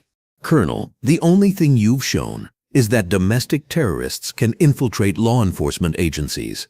But you've also shown that the federal government will hunt down anyone who attacks American military personnel. Chen received updates from tactical teams who had positioned around the communications center. Major Wallace, Agent Rivera, thermal imaging shows Steele has multiple explosive devices in that building. If he detonates them, he'll destroy all the intelligence we need to identify remaining network members. The stakes couldn't be higher. Steele wasn't just resisting arrest. He was preparing to destroy evidence that could lead to foreign agents, additional domestic terrorists, and future attacks on military personnel. Rivera made the tactical decision. All teams were going in. Major Wallace, keep him talking as long as possible. Brady continued the radio conversation while federal agents prepared for the final assault. Colonel Steele, you mentioned foreign support for your operations. Who's funding the Shield Brotherhood? Steele's response revealed more than he probably intended. Major, you think this is just about domestic law enforcement? You think we're operating alone? The enemies of America aren't just overseas anymore. They're inside our institutions, inside our military, inside our government. Chen was recording every word while Brady pressed for more intelligence.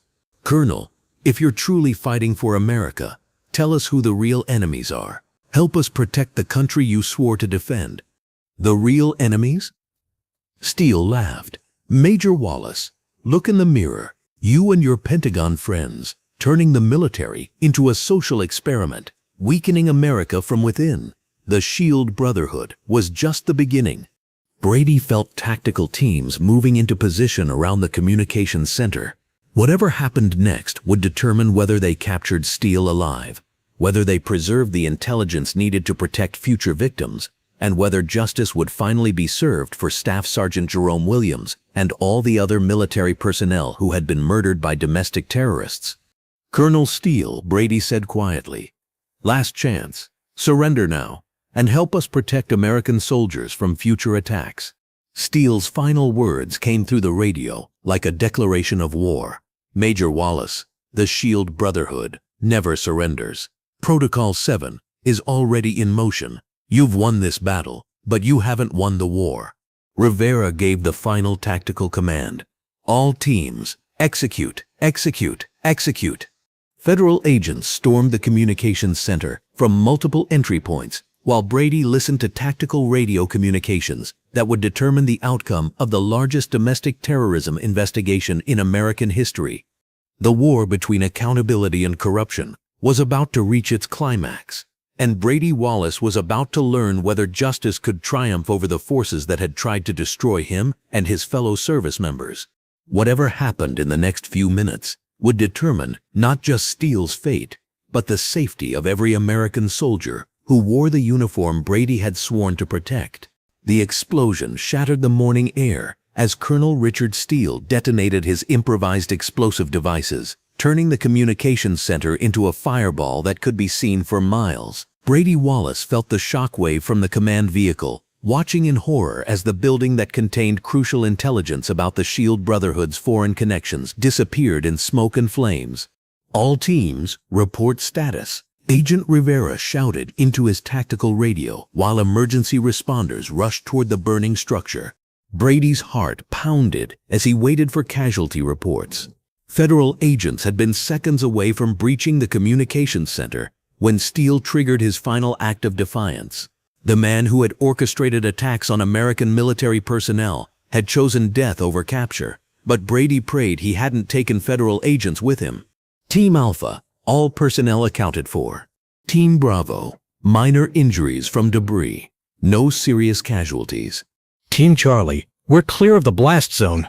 Agent Chen exhaled in relief as reports confirmed that Steele's suicide had not claimed any federal agents. Major Wallace, all tactical teams are safe. Steele is confirmed dead, but he destroyed most of the intelligence we needed to identify remaining network members and foreign connections. Brady watched the communications center burn, understanding that Steele's final act had accomplished exactly what he intended, protecting his foreign contacts and any remaining domestic terrorists from federal investigation. But even in death, Steele had underestimated the resources of the American intelligence community. Agent Chen, Brady said, Steele may have destroyed the physical evidence, but everything he transmitted over the past months was intercepted by NSA monitoring systems. The Pentagon doesn't just track foreign communications, we track domestic terrorism networks too. Chen's expression brightened as she realized the implications. Major, you're saying we have backup copies of Steele's communications? Agent Chen, we have more than backup copies. We have real-time analysis of every message Steele sent, every financial transaction he authorized, and every foreign contact he communicated with. Steele thought he was protecting his network, but he actually exposed it completely. Rivera coordinated with military intelligence while firefighters worked to contain the blaze. Major Wallace, if military intelligence has been monitoring the SHIELD Brotherhood all along, why didn't they intervene sooner? Brady understood the question and the frustration behind it. Agent Rivera, intelligence gathering and law enforcement action are separate functions. The Pentagon needed evidence that would hold up in federal court, not just intelligence that would justify military action. Fisher's attack on me provided that evidence. The irony was unmistakable. Quentin Fisher's decision to shoot Brady Wallace while under Pentagon surveillance had given the federal government everything it needed to dismantle the entire domestic terrorism network. Steele's death wouldn't save the SHIELD Brotherhood. It would only accelerate their destruction. Chen's secure phone rang with updates from FBI field offices nationwide. Major Wallace, I'm getting confirmation that all 45 network members arrested this morning are in federal custody. No escapes, no resistance, and massive evidence seizures from every location. Brady felt a surge of satisfaction. While Steele had died rather than face justice, every other member of his terrorist network would spend the rest of their lives in federal prison. Staff Sergeant Jerome Williams and all the other military personnel who had been murdered by the SHIELD Brotherhood would finally have justice. Agent Chen, what about Protocol 7? Did we identify what Steele was trying to activate? Chen had been coordinating with federal agencies to understand Steele's final command. Major, Protocol 7 was an instruction for any remaining network members to destroy evidence and disappear. But since we arrested everyone simultaneously, there was no one left to receive the message. The comprehensive nature of the federal operation was becoming clear. Military intelligence, FBI coordination, and Justice Department prosecution had combined to achieve something unprecedented: the complete dismantling of a domestic terrorism network in a single coordinated action. Rivera showed Brady the preliminary evidence inventory from the 45 arrest sites. Major, we've seized enough weapons to outfit a small army, financial records showing millions in foreign funding, and communication equipment that connected the SHIELD Brotherhood to similar networks in other countries. The scope of the foreign involvement was staggering. The SHIELD Brotherhood hadn't been just a domestic terrorism network. It had been part of a larger international effort to destabilize American military and law enforcement institutions from within. Brady's phone buzzed with a secure message from General Hayes. Major Wallace, preliminary analysis of seized materials confirms foreign state sponsorship of attacks on military personnel. This was an act of war disguised as domestic terrorism. The implications hit Brady like a physical blow. He hadn't just been shot by a racist cop. He'd been targeted by foreign agents operating through domestic proxies. The SHIELD Brotherhood had been waging war against the American military on behalf of foreign enemies. Chen received updates from Pentagon intelligence analysis. Major Wallace, initial review of financial records shows cryptocurrency transfers from accounts linked to Russian intelligence services. The SHIELD Brotherhood was being funded by foreign adversaries. Brady understood immediately why foreign intelligence services would fund attacks on American military personnel. Agent Chen, If foreign enemies can turn American law enforcement against American soldiers, they don't need to invade the country. They can destroy it from within. Rivera was coordinating with the State Department while Brady processed the international implications. Major diplomatic protests are being filed with several foreign governments. The Justice Department is treating this as state-sponsored terrorism. The Shield Brotherhood case had evolved from police brutality to domestic terrorism to international warfare conducted through proxy organizations. Brady Wallace, who had started as the victim of a traffic stop, was now at the center of a federal investigation that would reshape American national security policy. Dr. Elena Rodriguez arrived at the compound to provide medical support and psychological counseling for federal agents who had participated in the operation. She found Brady staring at the smoking ruins of Steele's communications center, processing the magnitude of what they had uncovered. "Major Wallace, how are you feeling after everything that's happened today?" Brady considered the question carefully. "Doctor, I feel like I've watched justice finally work the way it's supposed to.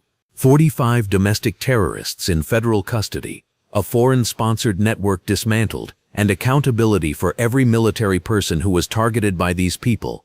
Dr. Rodriguez understood the psychological impact of Brady's transformation. "Major, 6 days ago you were a victim of police violence.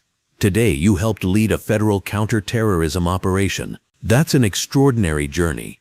"Doctor, 6 days ago I thought I was just another black man pulled over by a racist cop. Today I learned I was targeted by foreign enemies using domestic terrorists to attack American soldiers. The scale of betrayal is almost incomprehensible." Chen joined them, carrying preliminary reports from federal prosecutors. "Major Wallace, the Justice Department wants to brief you on the charges being filed against the Shield Brotherhood members. They're using terrorism enhancements that could result in life sentences for everyone involved." Brady felt the weight of responsibility that came with being the key witness in what would become the largest domestic terrorism prosecution in American history. "Agent Chen, what about Fisher? Is he talking?" "Major, Fisher is cooperating fully now that he understands the scope of the federal investigation. He's provided details about recruitment, training, and operations that will help convict the entire network." The irony was perfect. Quentin Fisher, who had tried to silence Brady with a bullet, was now helping federal prosecutors convict his co-conspirators. Fear of federal terrorism charges had turned the man who had attacked American soldiers into a witness against the network that had used him. Rivera was coordinating with military police to ensure ongoing protection for Brady and other potential targets. "Major Wallace, intelligence suggests there may be additional Shield Brotherhood cells that we haven't identified yet. Military personnel nationwide are being placed under increased security."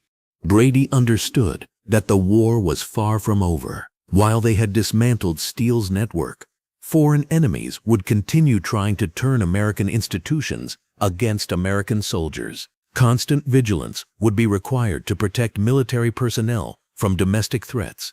"Agent Rivera, what happens to the police departments where Shield Brotherhood members were embedded? How do we prevent this from happening again?" Chen had been working with the Justice Department on systemic reforms. "Major, every department with Shield Brotherhood connections is being placed under federal oversight. New screening procedures, psychological evaluations, and continuous monitoring will be implemented nationwide."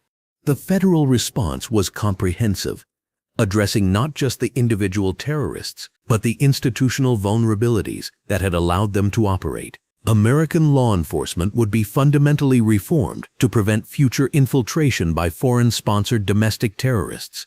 Brady's secure phone rang with a call from General Hayes at the Pentagon. "Major Wallace, this is General Hayes.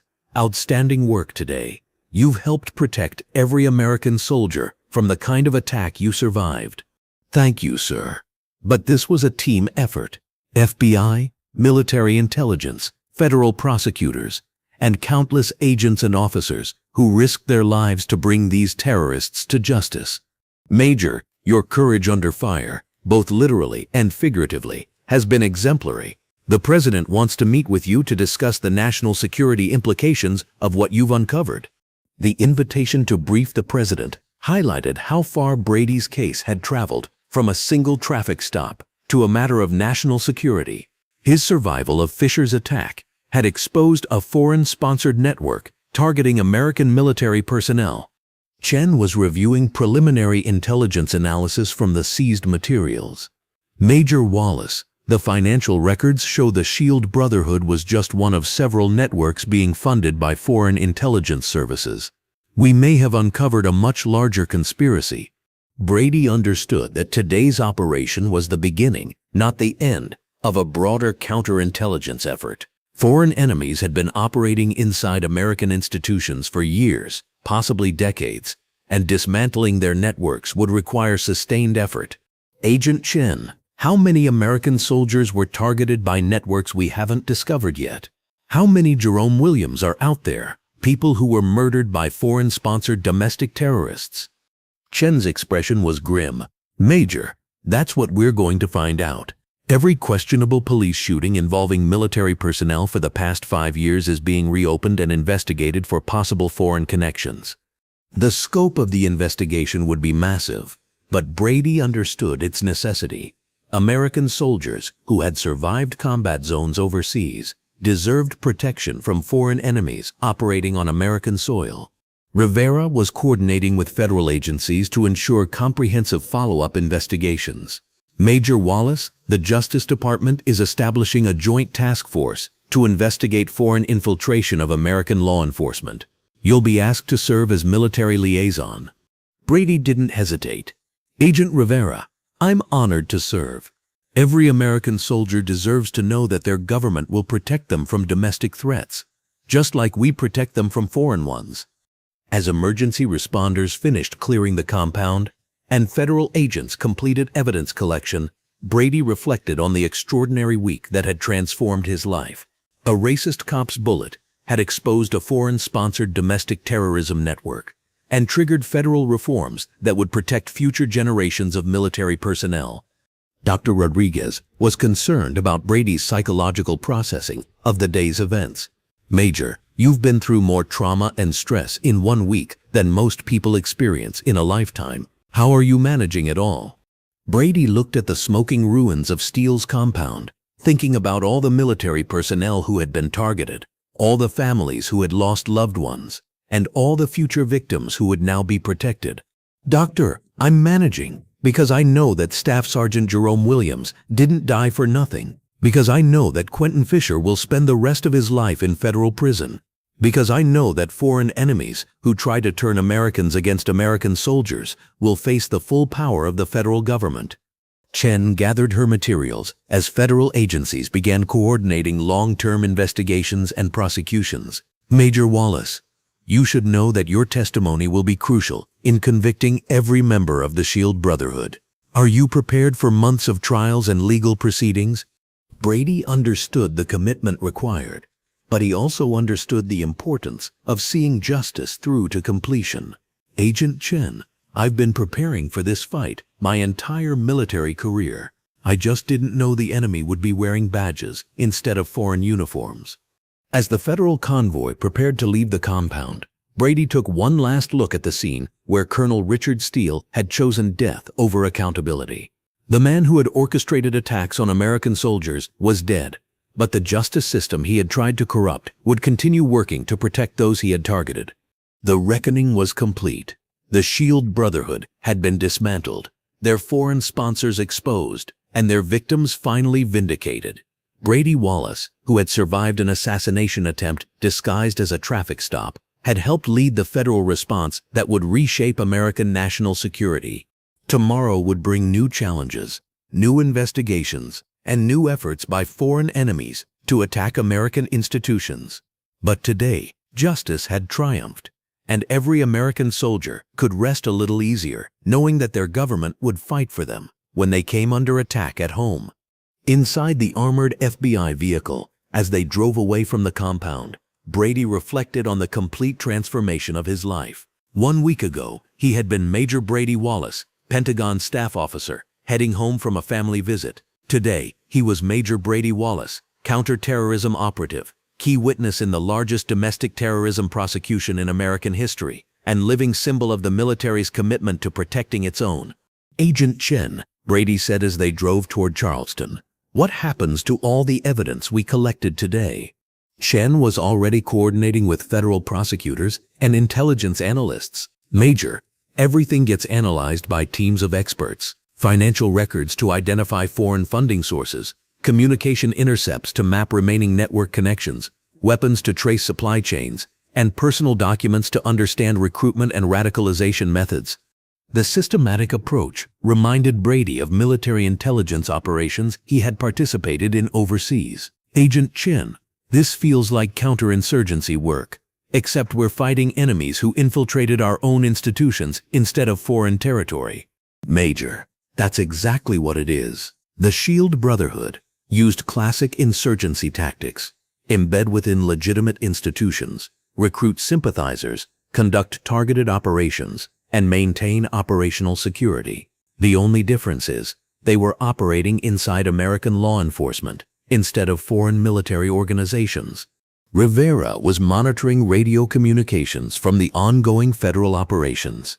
Major Wallace, Agent Chen, I'm getting reports that several police departments are voluntarily requesting federal oversight after learning about the Shield Brotherhood infiltration. Chiefs want their departments cleared of any potential domestic terrorists. The voluntary cooperation was encouraging, suggesting that legitimate law enforcement officers were as horrified by the Shield Brotherhood as military personnel were. Brady understood that most police officers were honorable people who would never target American soldiers.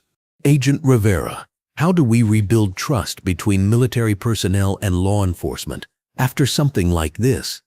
Rivera had been thinking about the same challenge. Major, transparency and accountability. Every Shield Brotherhood member gets prosecuted publicly. Every department with infiltration gets reformed under federal oversight. And officers like the ones who helped us today get recognized for choosing justice over corruption. Brady's phone buzzed with another secure message from General Hayes. Major Wallace, media requests are pouring in for interviews. Pentagon Public Affairs recommends you tell your story to help other military personnel understand that the system worked to protect them. The idea of going public with his experience was both appealing and daunting. Brady understood that his story could encourage other victims to come forward, but it would also make him a permanent target for any remaining domestic terrorists.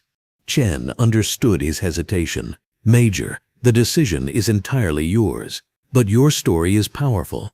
An American soldier targeted by foreign-sponsored domestic terrorists, protected by federal surveillance, and justice served through coordinated law enforcement action. It shows the system working exactly as it should. Brady considered the broader implications.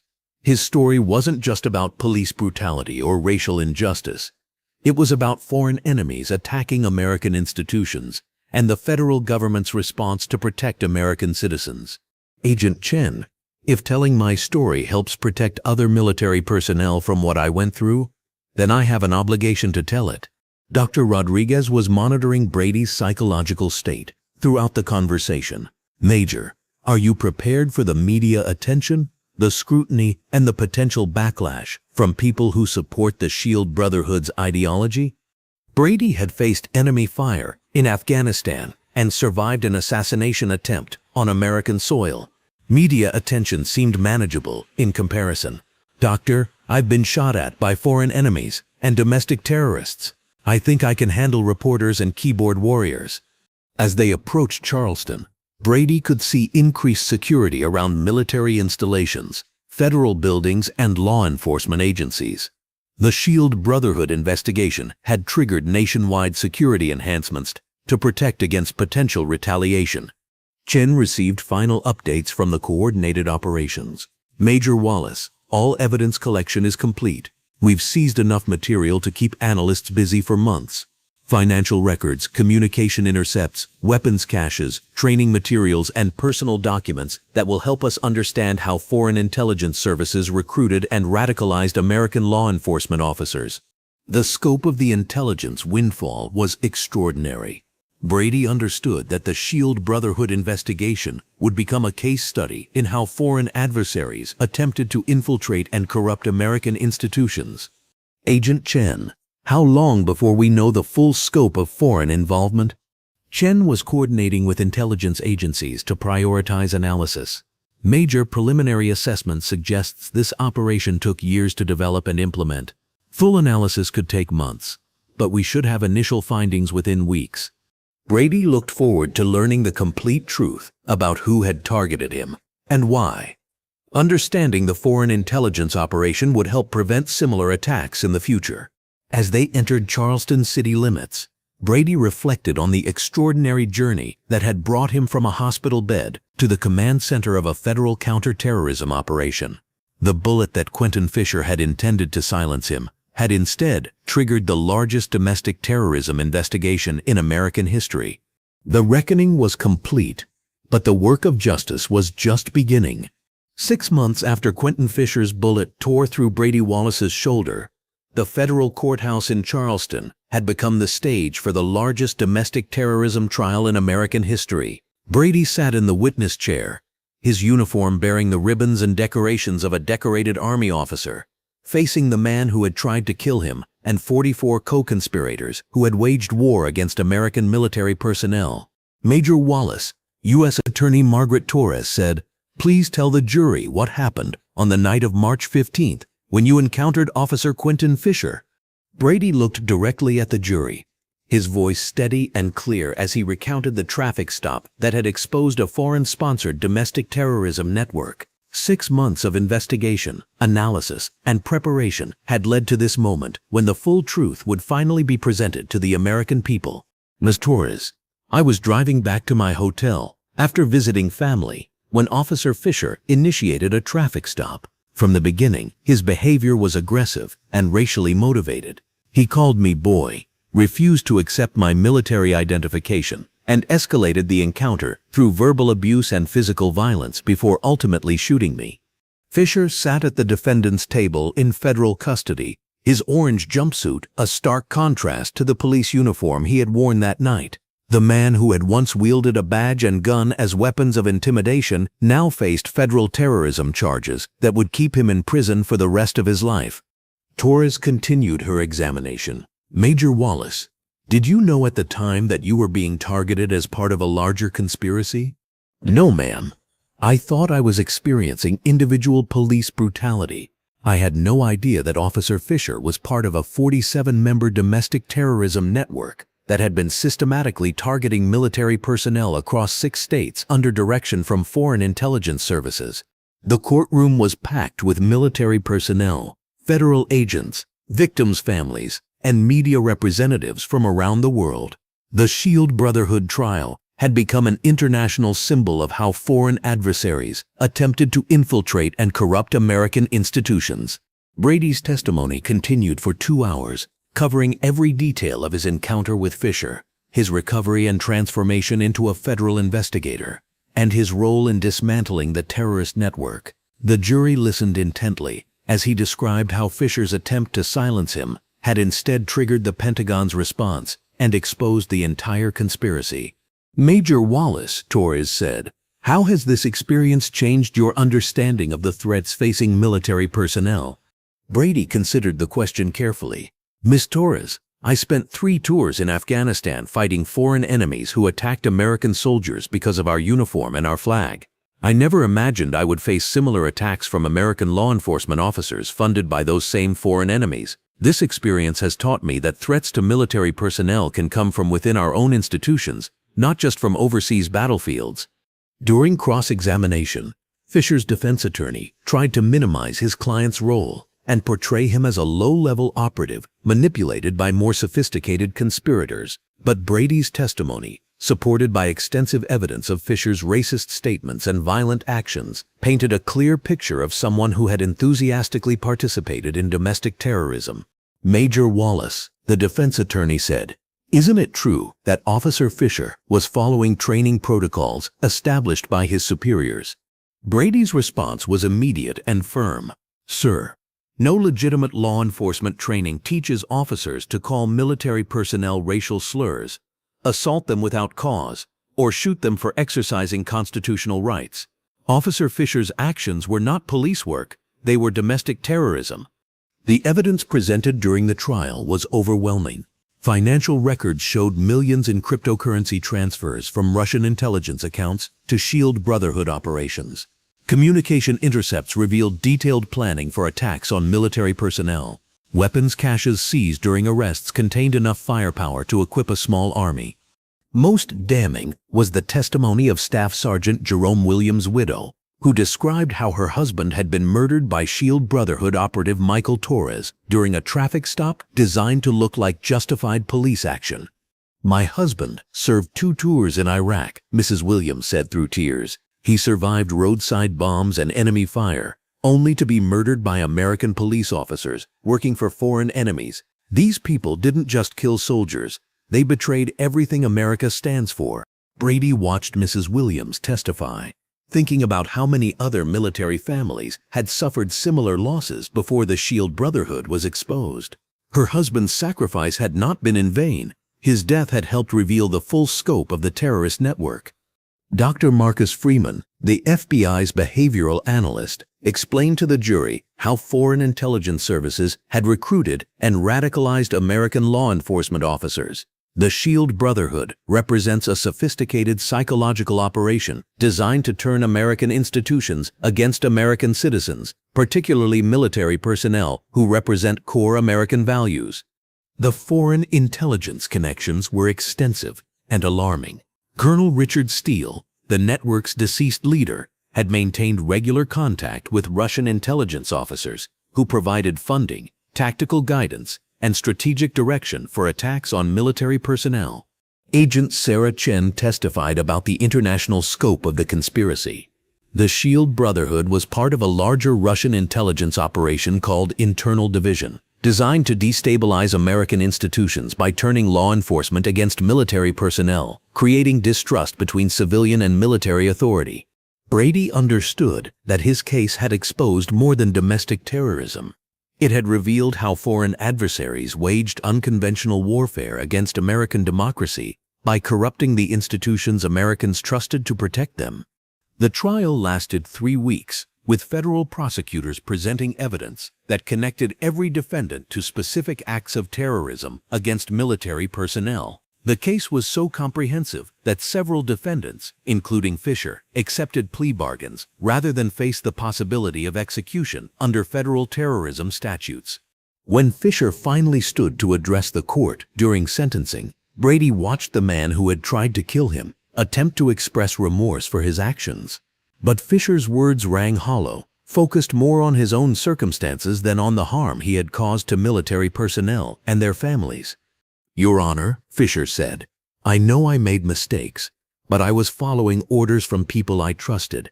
I never meant for things to go as far as they did." Judge Patricia Williams was not impressed. "Mr. Fisher, you are a sworn law enforcement officer who participated in a foreign-sponsored conspiracy to attack American military personnel. You shot an unarmed Army officer while he was exercising his constitutional rights. You showed no remorse during the encounter, and you continued your terrorist activities until federal agents arrested you. The court finds no mitigating factors that would justify leniency." Fisher was sentenced to life in federal prison without possibility of parole. One by one, his co-conspirators received similar sentences as Judge Williams made clear that domestic terrorism would be met with the full force of American justice.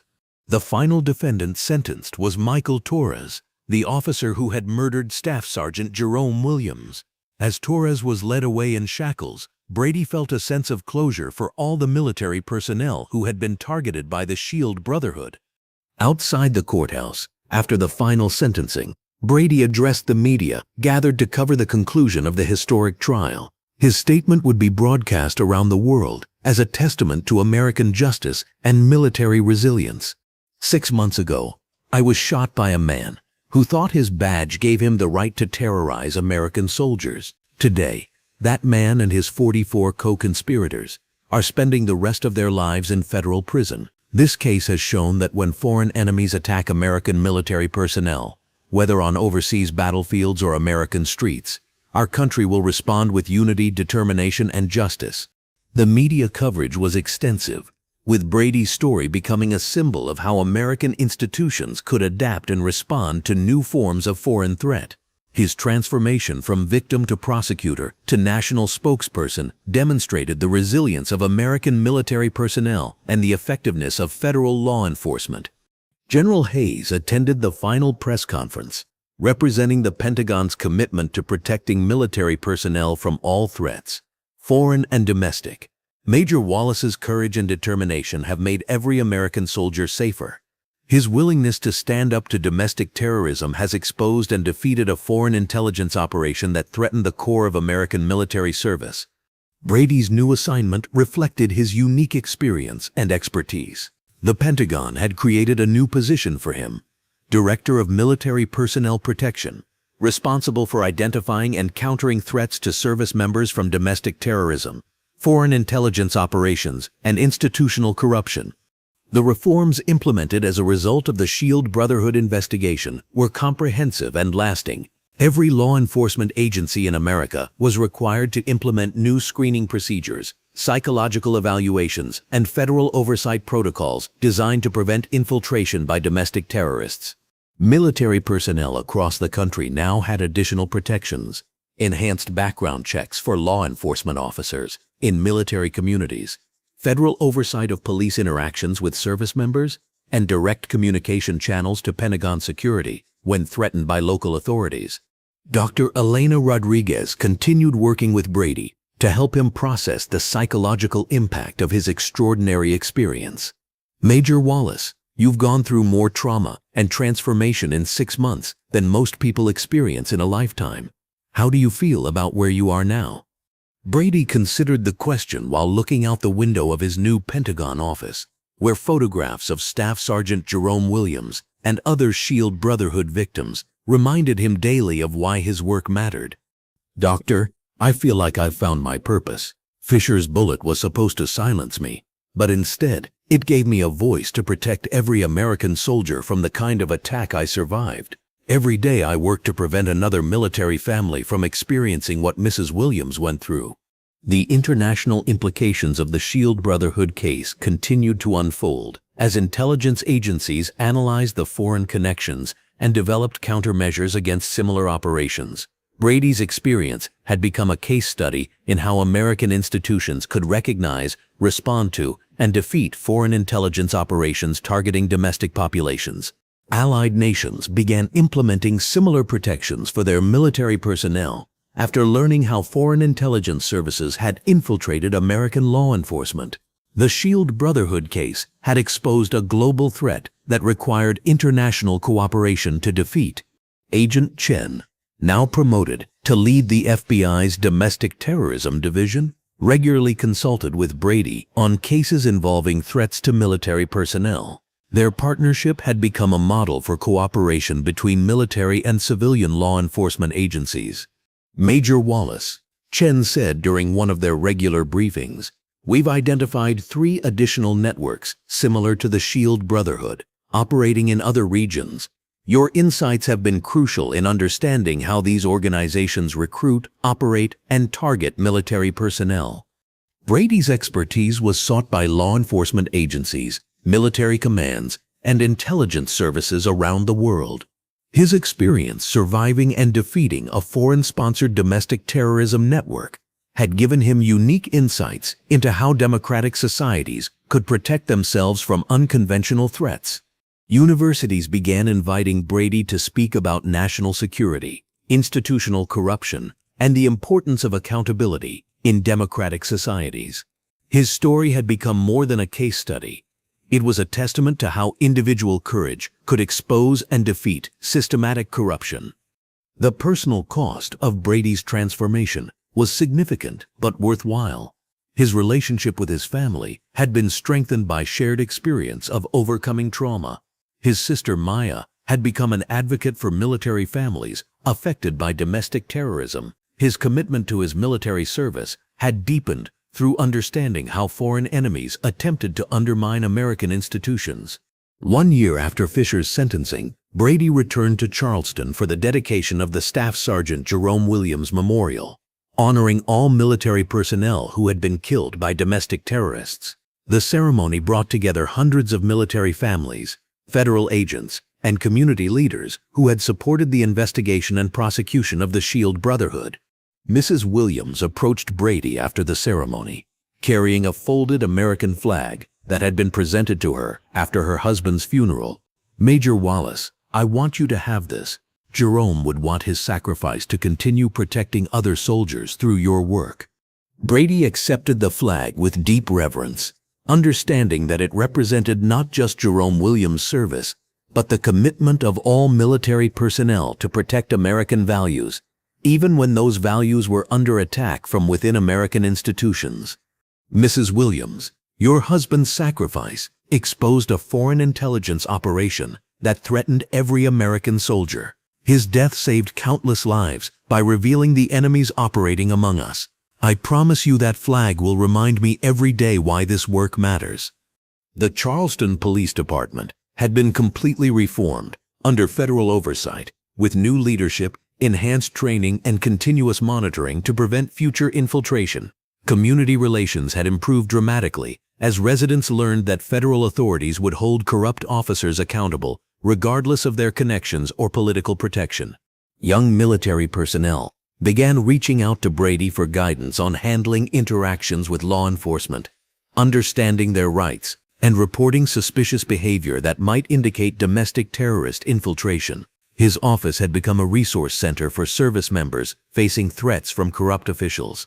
"Major Wallace," one young soldier wrote, "your story gave me the courage to report an officer who was harassing veterans in my hometown. Because of your example, I knew the federal government would protect me if I did the right thing." These messages reminded Brady daily that his experience had created lasting change that protected current and future generations of military personnel from the kind of attack he had survived. As Brady returned to his Pentagon office, he reflected on the extraordinary journey that had brought him from a hospital bed in Charleston to a position of national leadership in protecting military personnel from domestic threats. Fisher's bullet had been intended to silence him, but instead it had given him a platform to defend every American soldier.